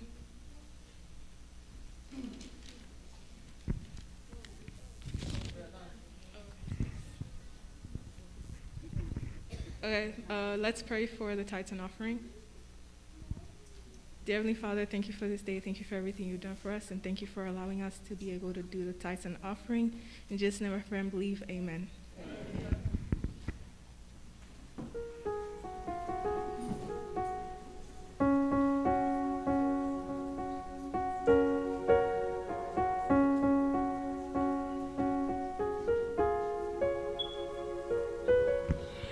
Hi, church again. Actually, this time we're going to do some memory verses and Deborah.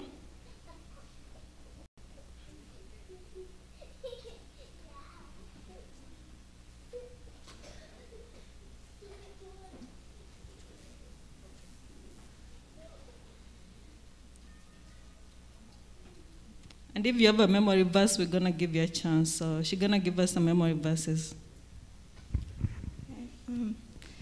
Good morning, church. I'm going to be doing scripture memorization. And I chose Exodus chapter 16, verse 23, and Exodus 20, verse 8 to 11.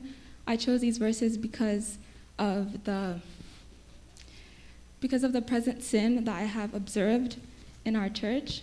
And I pray that these verses from the Word of God can convict us so that we can stop dishonoring Him.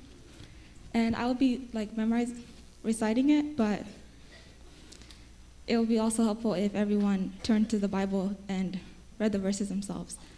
Okay, so Exodus chapter 16, verse 23 says, "And he said unto them, This is that which the Lord hath said, Tomorrow is the rest of the holy Sabbath unto the Lord. Bake that which ye will bake today, and seethe that ye will seethe, and that which remaineth lay up for you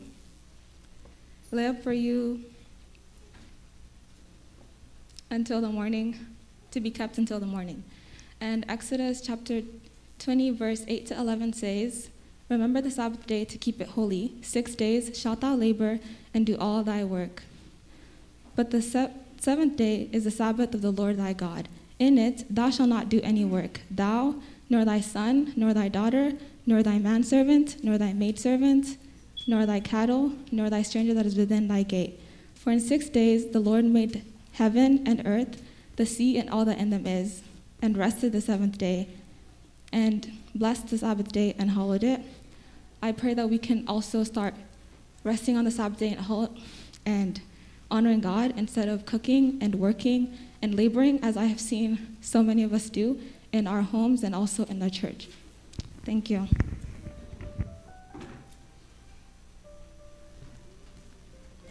Okay, thank you so much, Deborah, for those memory verses. Actually, it's up to us. How do we train our kids?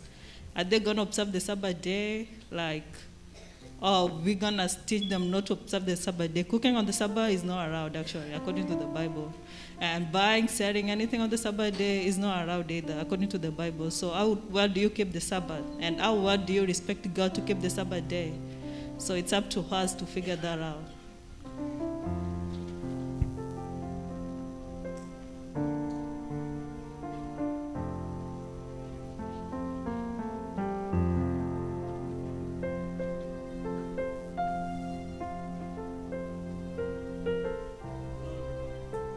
Hello, everybody. Can you all hear me well? Today, I will be reading the scripture reading today, which comes from Romans 13, verses 11 through 14. I repeat again, Romans 13, verses 11 through 14.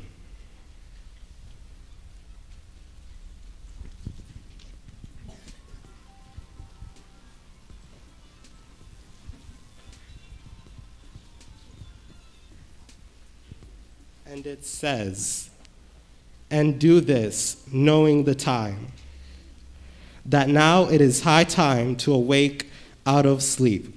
For now our salvation is nearer than when we first believed. The night is far spent, the day is at hand. Therefore, let us cast off the works of darkness, and let us put on the armor of light.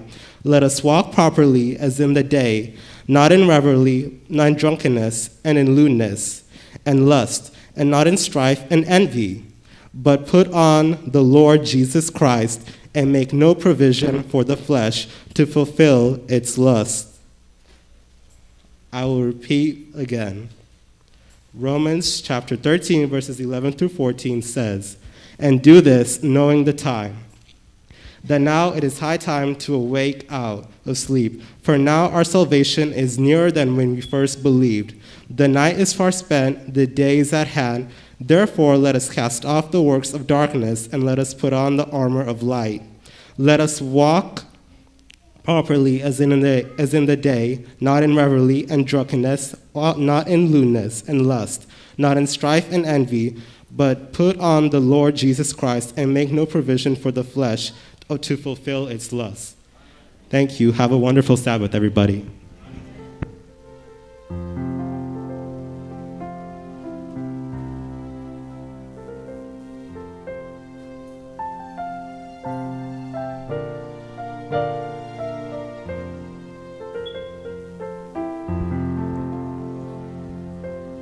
Okay, so it's another time because it's a youth Sabbath, I'm gonna invite the youths for the song, for the special song. So the youths,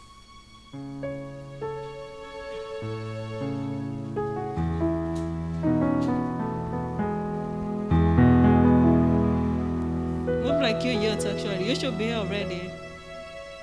Youths.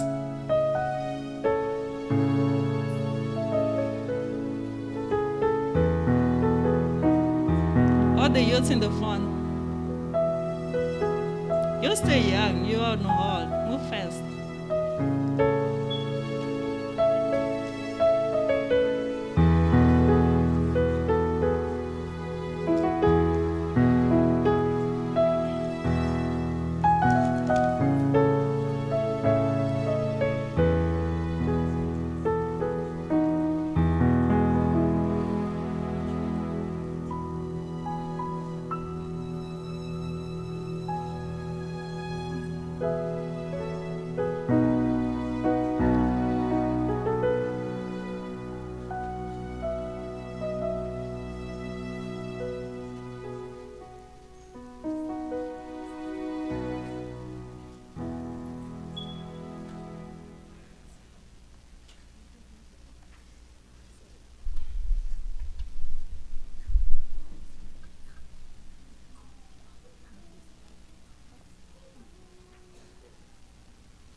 pray, sing.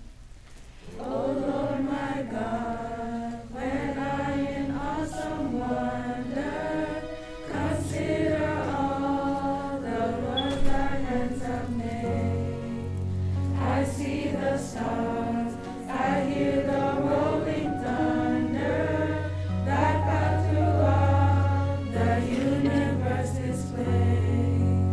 Then sings my soul, my Savior God, to thee. How great thou art, how great thou art. Then sings my soul, my Savior God, to thee. How great thou art, how great thou art. When through the woods and forest glades I wander, and hear the birds sing sweetly in the trees. When I look down from lofty mountain grandeur, and see the brook and feel the gentle breeze, then sings my soul, my Savior God, to thee. How great thou art, how great thou art. Then sings my soul, my Savior God, to thee. How great thou art, how great thou art. And when I think that God His Son not sparing, sent Him to die as Christ can take it in, that on the cross my burden gladly bearing, He bled and died to take away my sins. Then sings my soul, my Savior God, to thee. How great thou art, how great thou art. Then sings my soul, my Savior God, to thee. How great thou art, how great thou art. When Christ shall come with shouts of acclamation and take me home, when joy shall fill my heart, then I shall bow in humble adoration and then proclaim, my God, how great thou art. Then sings my soul, my Savior God, to thee. How great thou art, how great thou art. Then sings my soul, my Savior God, to thee. How great thou art, how great thou art.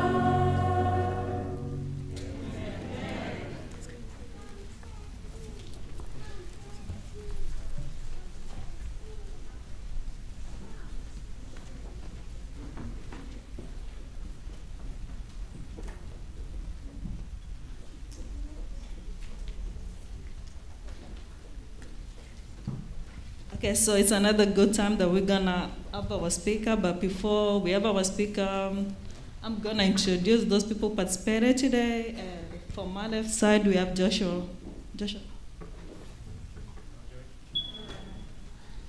And from my far right side, we have Mobin. And my name is Nora, and the one who led the keyboards is Grievance.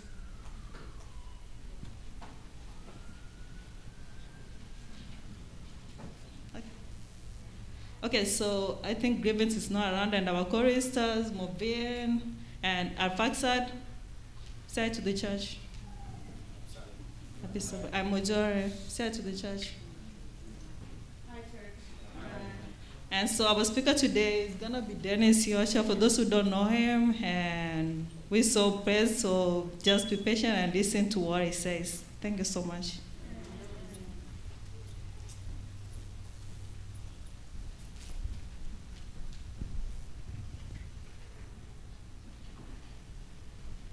Okay, who may welcome the speaker?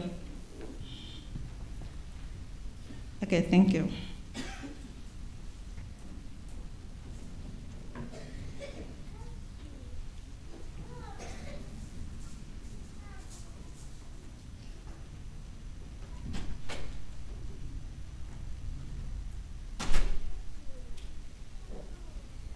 Okay, so I think they forgot one of the announcements, and it says North Central Texas Bible Bowl Championship will be held at Forest Hill SCDA Church on 5th 14, 2022 from 2 p.m. So those people who participate on the Bible Bowl, so remember the championship will be held on 5th 14 at 2 p.m. Thank you.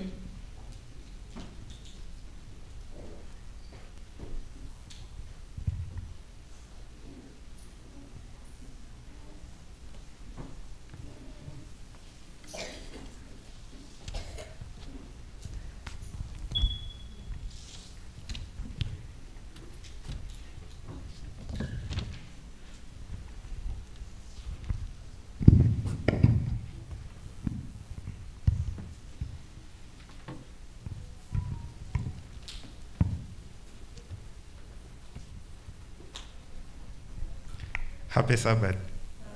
Happy Sabbath. Yeah, my name is Dennis, and I'm stepping in for a visitor who was supposed to be here today, and unfortunately fell sick yesterday. Astamarietan Dennis nachire busiga singicho mugani totanyereka goika oyo bagakorwara. And we are praying that God will help him so they can be able to feel better. Ati atomusabira nyarekane gakoigobuya. And we are going to read, we are going to do our sermon, and our sermon is going to come from the Bible, and that's the book of Revelation chapter 12, if we can all turn to Revelation chapter 12. And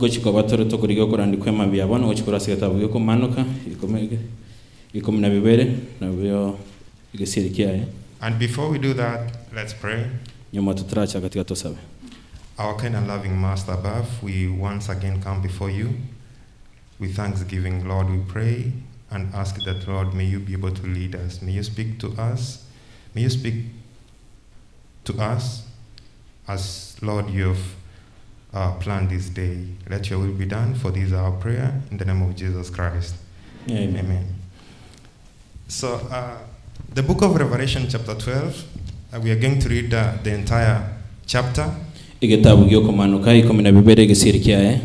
going to help us from up front here. And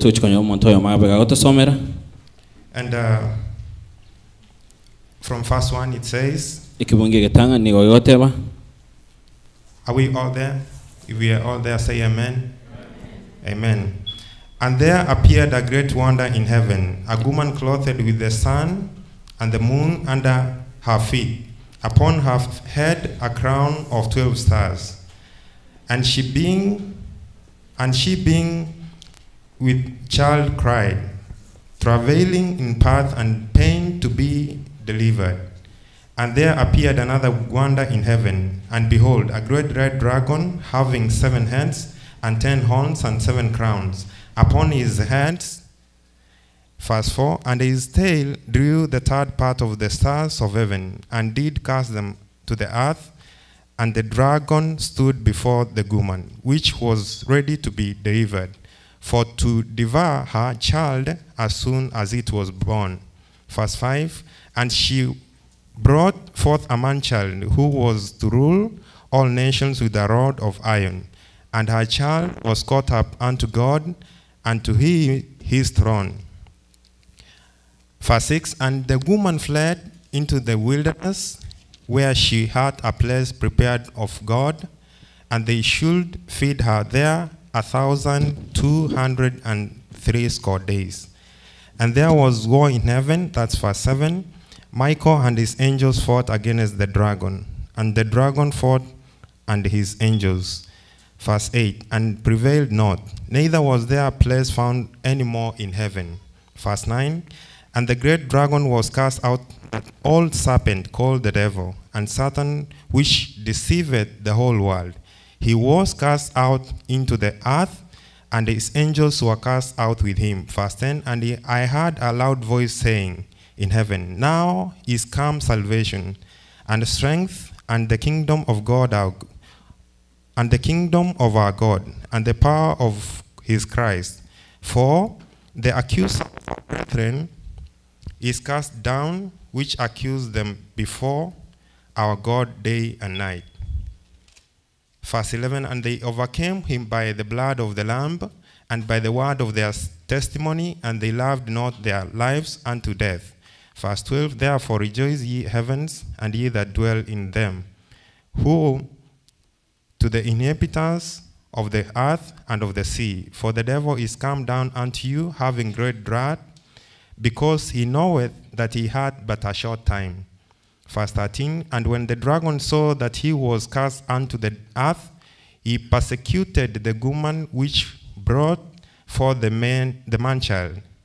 And to the woman were given 2 wings, and of great eagle, that she might fly into the wilderness, into her place where she is nourished for a time and times and a half a time from the face of the serpent. 15, and the serpent cast out his mouth water as a flood after the woman, that he might cause her to be carried away of the flood. And the earth, that's the last verses, 16 and 17, and the earth helped the woman, and the earth opened her mouth, and swallowed up the flood, which the dragon cast out of his mouth. And the dragon was wroth with the woman, and went to make war with the remnant of her seed, which keep the commandments of God, and have the testimony of Jesus Christ. May God bless his word. Amen. So as we have heard from the book of Revelation chapter 12, this is the story of the devil, Satan himself, and Jesus Christ. And as we have read, we have seen that from heaven, they had a fight, they had a war. For Satan had reached a point of wanting to be like Christ. And for that reason, God did not allow that.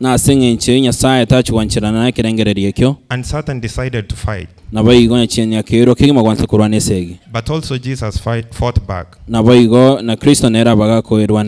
And Satan never won that war. After he lost the war, we found that he was cast down to earth. And when he came down to earth, he came with anger, and he never stopped. He still wanted to fight. In his mind, maybe, he thought maybe he will win the war. Maybe at one point he's going to win. And as he continued to fight, we find that Jesus was to be born so that he can save mankind. And when Jesus was born, we found that King Herod by then, he ordered male child below 2 years to be what? To be killed. And we find that this the moment that Jesus was also had been born. But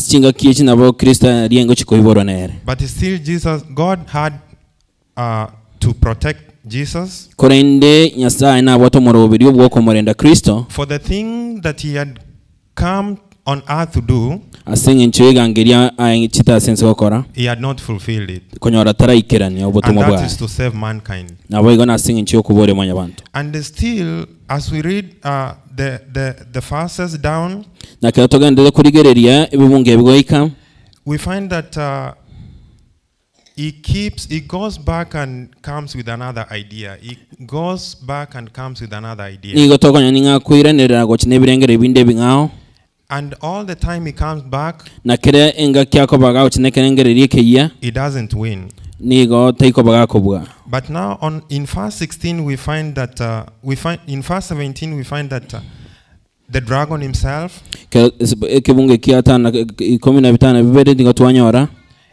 he was wroth with the woman. inga nyachiniga wetga ko wata ko kubwatana na umukungu. And that's the church. Abaigo ngaine kanisa. And he had to do something. Wakoro kubwatana na iria gende ko kora kende egento kende. Since he failed from heaven, he has also failed with Jesus Christ. We are told here that now he had to do another plan. And the new plan was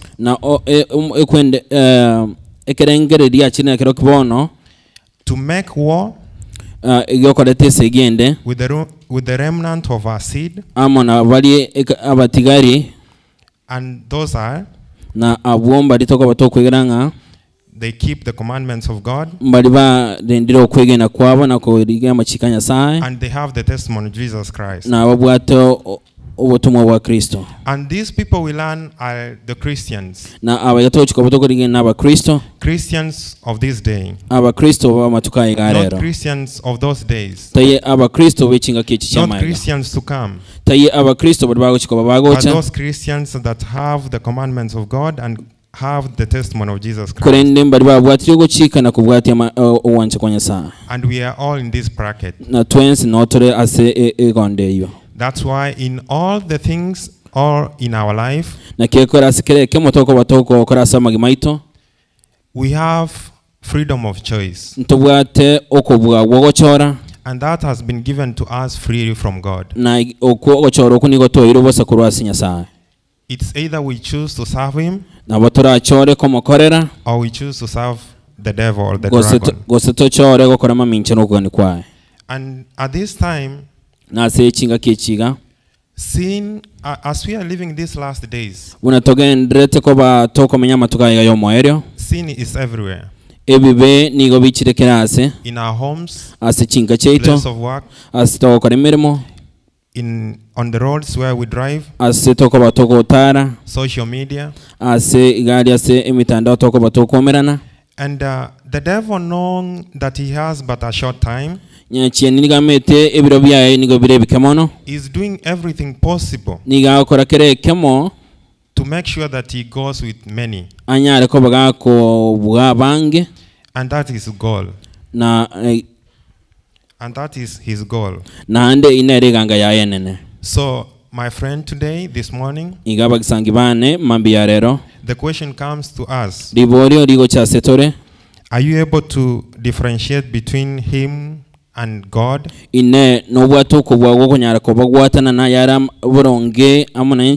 How many times have you failed? How many times have you found yourself in sin? And how do you get out of sin? Do you come out strong? Or do you come out weak? For the dragon himself knows when you are weak, he can win you. And he can use everything that is in his power, even to those that are called Christians, to make sure that they fail. But there is one promise that we have. God gave us the Holy Spirit, and He has said He will protect His people, and the only thing is to yield our lives unto Him. As we turn to the book of Genesis chapter 6,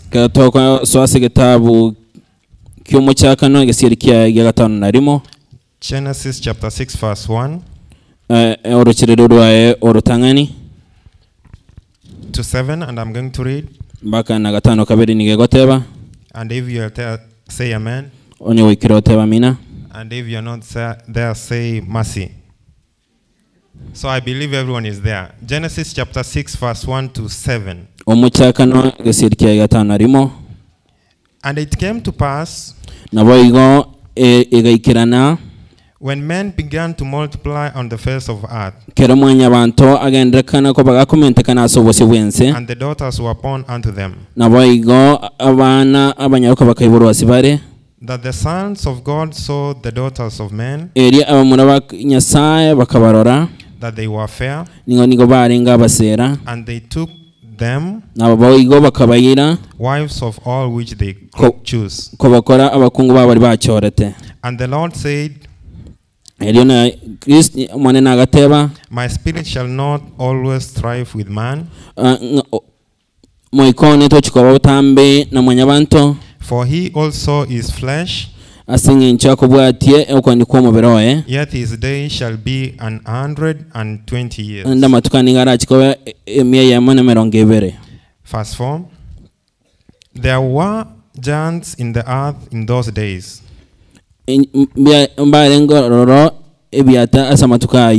and also after that, when the sons of God came unto the daughters of men, and they bare children, to them same became mighty men, which were of old men of renown.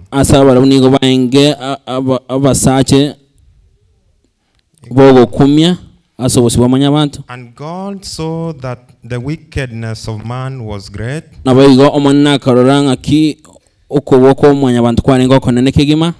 in the earth, and that every imagination of the thoughts of his heart was only evil continually. Verse 6. And they repented the Lord that he had made man on the earth, and it grieved him at his heart. Verse 7. And the Lord said, I'll destroy man, whom I have created from the face of the earth, both man and beast, and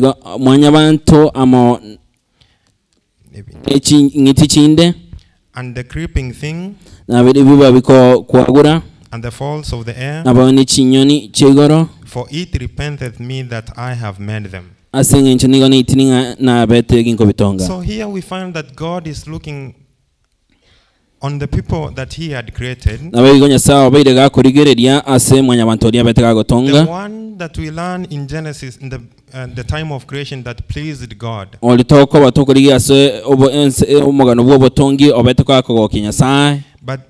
the same people that pleased God are the same people that is repenting that he created.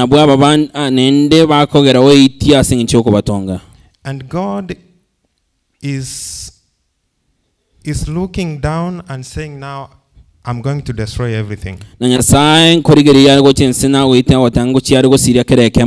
He saw maybe there is no reason of having this mankind. But as we know, God never did that. Verse 8, the same book, Genesis chapter 6. And if we can all turn there, please. Genesis chapter 6, verse 8. It reads, but Noah found grace in the eyes of the Lord. But Noah found grace in the eyes of the Lord. And we know that God saved Noah. It's not because of the good things that he had done, but because he found grace in his eyes. To us Christians today, in our churches, in our homes, in places of work, how many times do we wrong people, or how many people have wronged us? Or how many people have we seen fail? And we just walk away.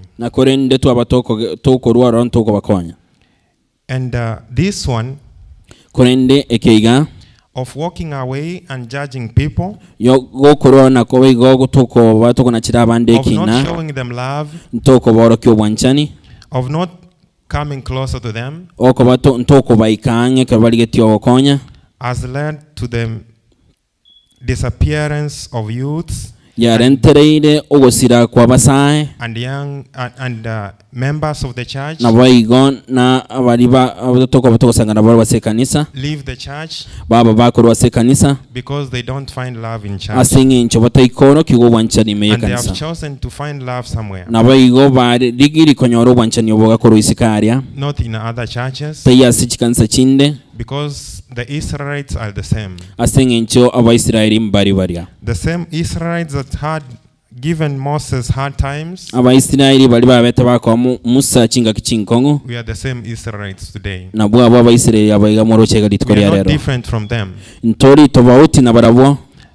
And we can ask ourselves many questions. nabo turabe to kwebolia maswali amange How many people have left church because of us? ine abantu bangana nga kiba abaire bakorusoka kurwa sekanisa singicho ito Maybe the way we conduct ourselves, hande na bera tokenchira toko batu ebegete intuma the things that we say, ebintu toko batokurusia se imeno yaito and we might not be able to get or hear your answers. nabo ande tutanyora machibu kero to kwebole maswali ayega.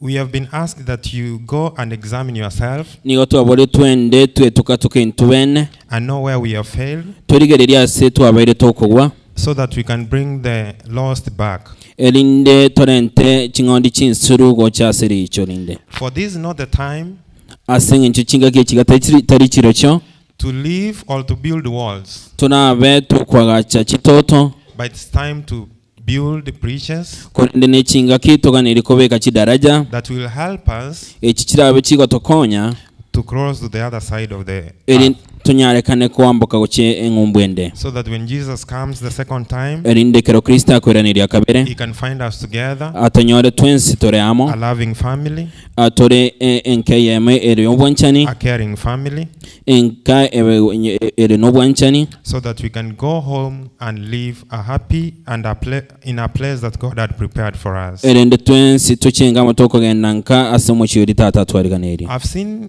construction places, they do take time. na baire inkorigeri ande ka asa amaga chako baga kwa gacho We have seen roads, we have seen houses, nkoira chinga ki ebe chinyomba go se chipara, but at the end of the day, we have seen those roads or those houses complete. bato mweri bweri tukonkonya to chimbe chabere chingi yago chiakori go se chipare chabere chigokorwa. But then I ask myself a question. korinde kanaligereri byonse ne bori arimo Since Jesus said, I'm going to prepare a place for you, nga ko Kristo ariyetiranga na chiro ko boroseriase it has been 2000 yabaire emyaka chiri bubere and 22 years ago. go ne merongebere yaitire. I can't, or we can't imagine how that place looks like. Ngote makorenge tinkonyara korenge ni manya kiasa yuakara serangana. How beautiful this place might be. Na kiasa yuakara serangana. And when we read Revelation chapter 4, na boigo kero toko ba toko some kitabu yoko manoka gesirikia yakane. Revelation chapter 21 verse 1 to 4. Okomanoka menongebene na kemo. Verse 1 it says, and these are the things that Jesus had shown to John. And I saw a new heaven and a new earth. And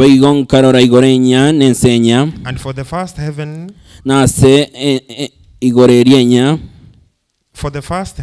and the first earth were passed away. And there were no more sea. And I, John, I saw a holy city, New Jerusalem, coming down from God out of heaven, prepared as a bride, adorned for her husband. And I heard a great voice saying,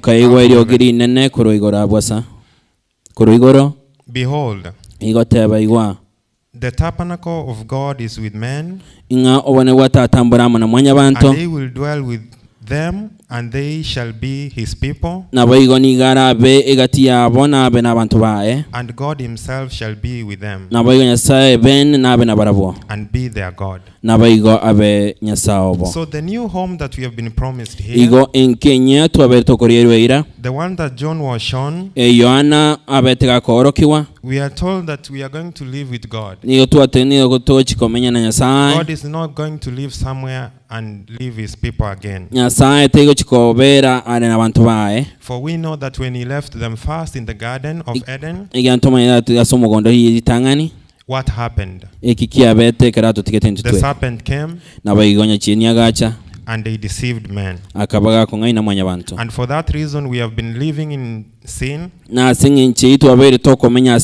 facing challenges here and there. And that's not the thing that God wants us to have again in our lives. For he himself wants us to live with him.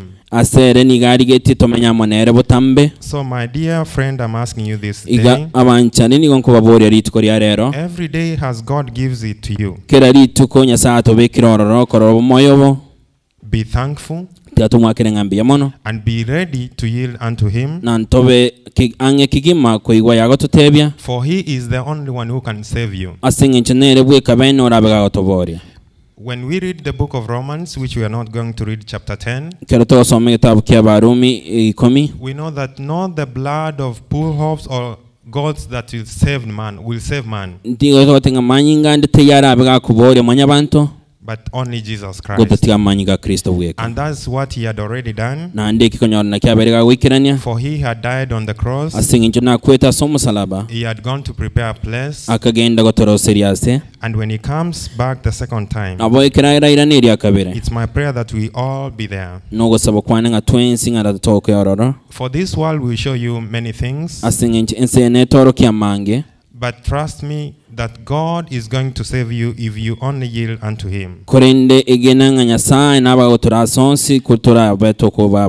Maybe there is a time, maybe when you came first to church, or maybe when you were first baptized, there is that moment that you had with God. That good time with God.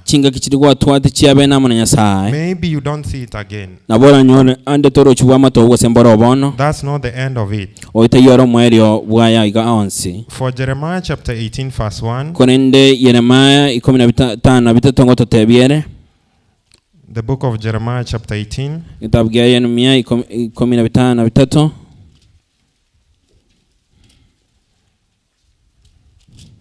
verse 1, it says, and the word which came to Jeremiah from the Lord, saying, arise and go down to the potter's house, and there I will cause thee to hear my words. And then I went down to the potter's house, and behold, he wrought a work on the wheels, and the vessels that he made of clay was mud in the hand of the potter.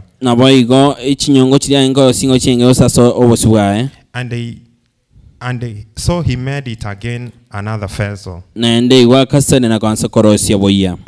as seemed good to the potter to make it.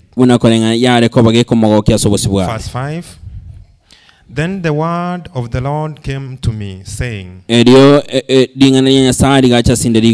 O house of Israel, can I do with you as this potter? Say the Lord. Behold, as the clay is in the potter's hand, so are you in mine hand, O house of Israel. Na inubo igomora samokane nyumba ya Israeli. So this is a promise that God has given unto us. Mainero idanya sari gocha setore. The same way the clay is in the potter's hand. Nginchere sikera somorosi ochinyongo. When the clay is in the potter's hand. Kero esikera samoko yomorosi chinyongo. And maybe he makes one vessel. Nabo osoro isi nyongo ritangani. If it doesn't please him. Onye teiko mogokia. He can still change it to something else. Because the clay has not been put to fire.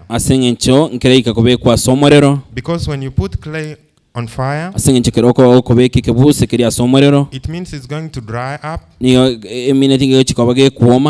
you can't do anything with that, something that is dry. So maybe you have thought you have gone so far with the sins. But God is saying that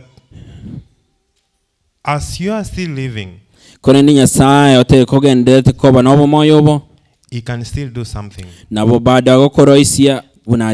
That's why when you go back to the story of Saul, that's Paul. We know his life in the beginning.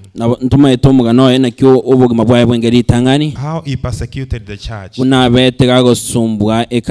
He killed many. But we know that later on Jesus had to do something. And Paul stopped killing. And they started fishing people. And to this day, the books that he wrote, they are the ones that we read and encourage us. So we have been asked, let us live knowing that God is there for us. He's not going to let us die. For the devil himself will always fight back.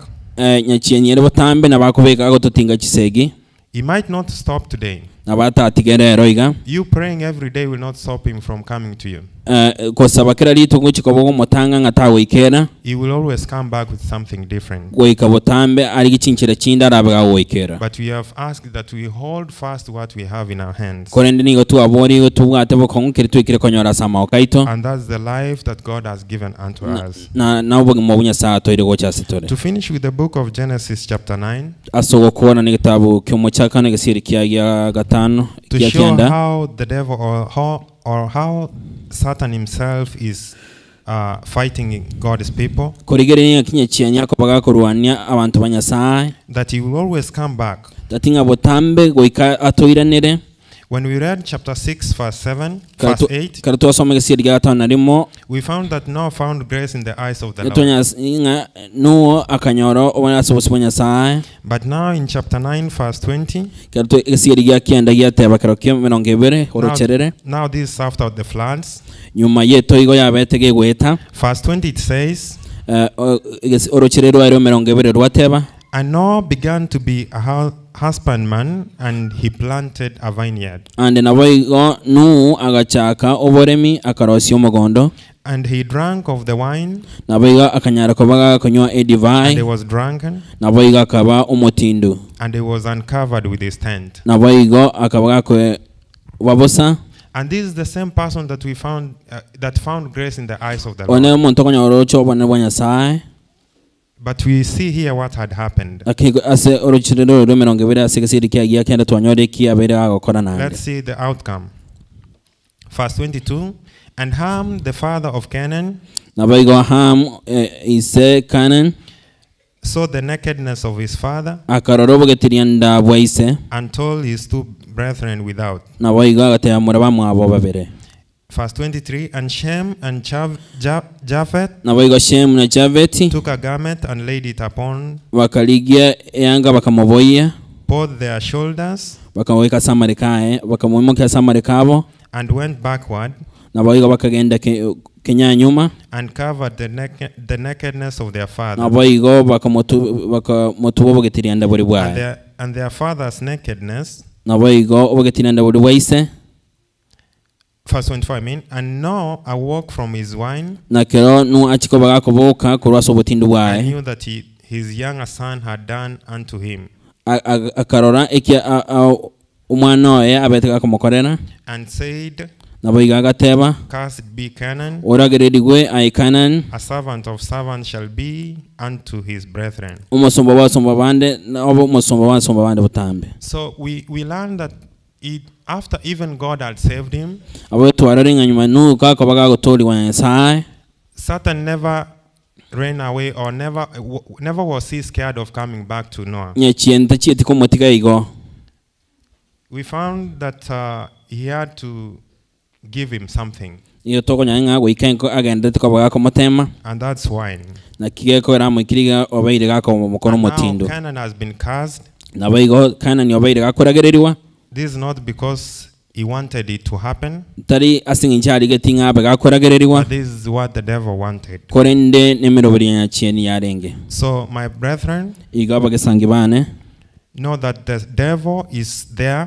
manyanga saitani nareo He will fight us nabiga gotorwanya to the end. boikomo ereo. He will never stop taigo chikotika igo until that day when Jesus says enough, it's enough. goika Kristo tevenga yonsi aerire And now let me go get my people. na igo tigambe ginkobori abantu bana. That's the only time that we'll say it has been done. ekina chichinga gichioka turabe tugitebenga yonsi aerire. So may God help us. tiga Nyasaye atokonye For twins those that have already left church, asibari mwabere mokwirana maiga kurwase kanisa maybe those that are planning to leave church, ande mbare babwatekerenga yo chikotige kanisa. I want to let you know that the house of God tigamba manyinga ase nyumba ya Nyasaye is not a place that you are going to live a happy life. tayi ase inyomba tokoba nomogoko butambe.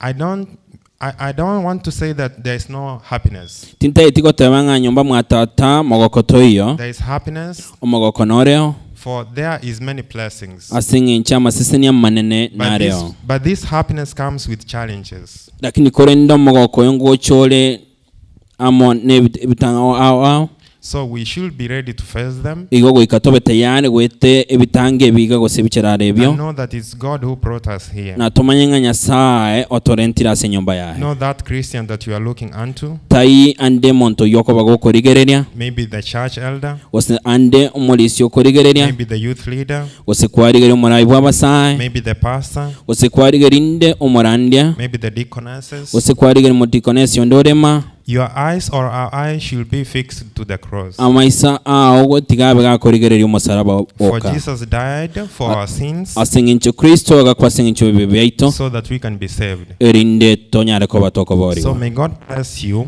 tiga Nyasaye abasesenie as you leave this place today. kero okobago chigogenda siri tukeriga Go with God's blessings genda nebisio bya tata and also show love to the community. nabaigo orokia bandu wanchani as a community Place of work. and so talk about koremeremo. Don't hide yourself. tubaisa kwebisa Say who you are, kwana abantu bakomanya ningore so that God can use you the best way He knows. erinde Nyasaye tume obekebekero Nyasaye tume kubunarigete. God bless you for listening to us. tiga Nyasaye abasesenia asengicho obutegereri In obuya Jesus' name. aseriete ya Kristo. Amen.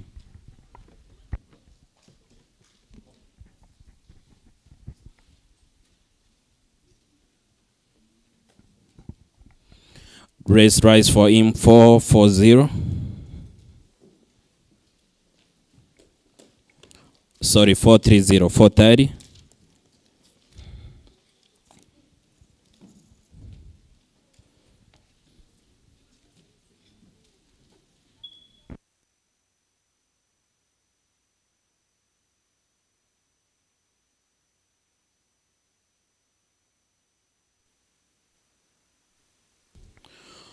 Oh, thou will joy when the work is done. Joy when the reapers gather home, bringing the sheaves at the set of sun to the new Jerusalem.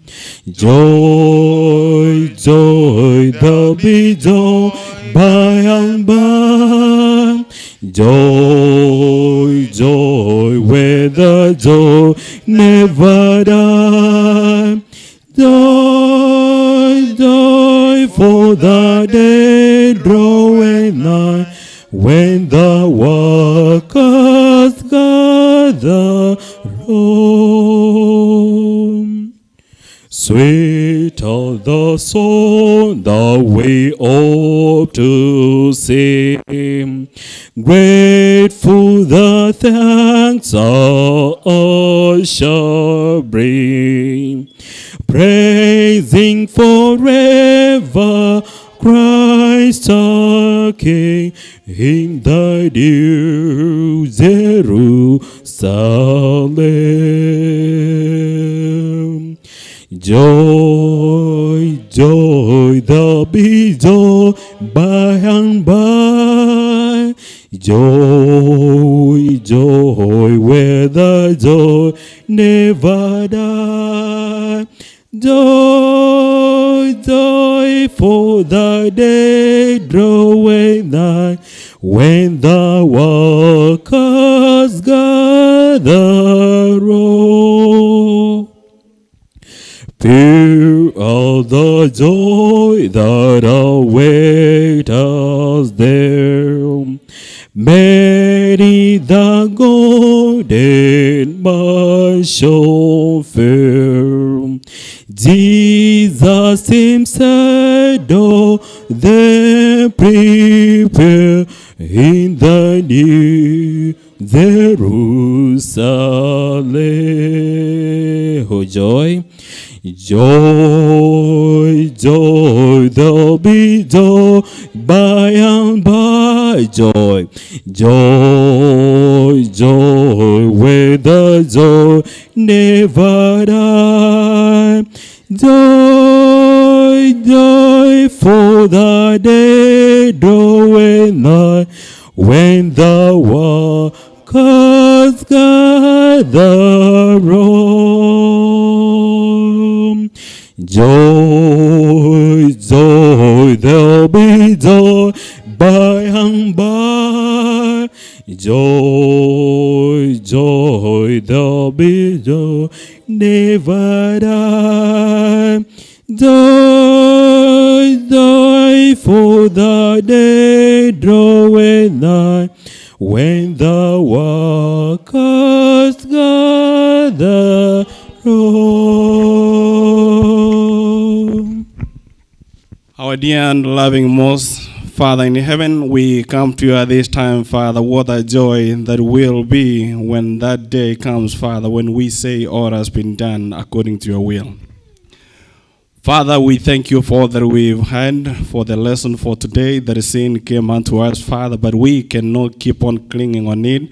Father, we need to praise you and worship you, Father, and ask for those convictions, Father, as we ask and seek for forgiveness and repentance, Father, as we accept you as our personal Savior.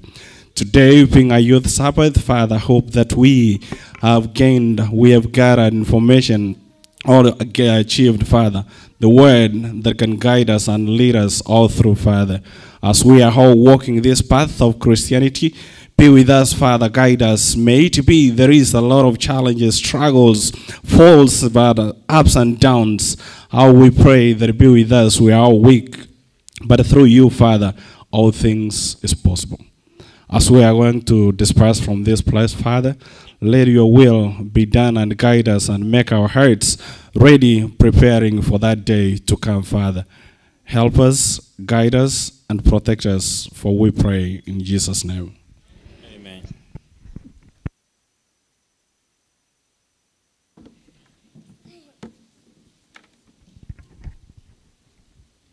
Okay, while I have the ushers moving forward, actually I have an announcement because next Sabbath we're going to Amazing Grace. So we have the young youths who are below 18 years. So I could prefer the parents to remain behind so that we can organize how they're going to get to Amazing Grace.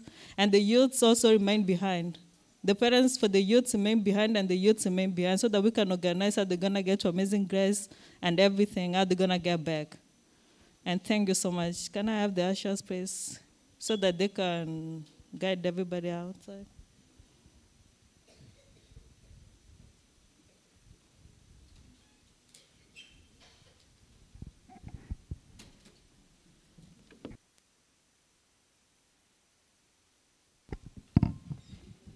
Thank you very much for the wonderful service. Apart from the youth and their parents who are staying behind, we also have the Pathfinder and adventurous trainers, those who trained last week, and their parents also remain behind to meet the director and the assistant. And the elders also go, we meet at the boardroom.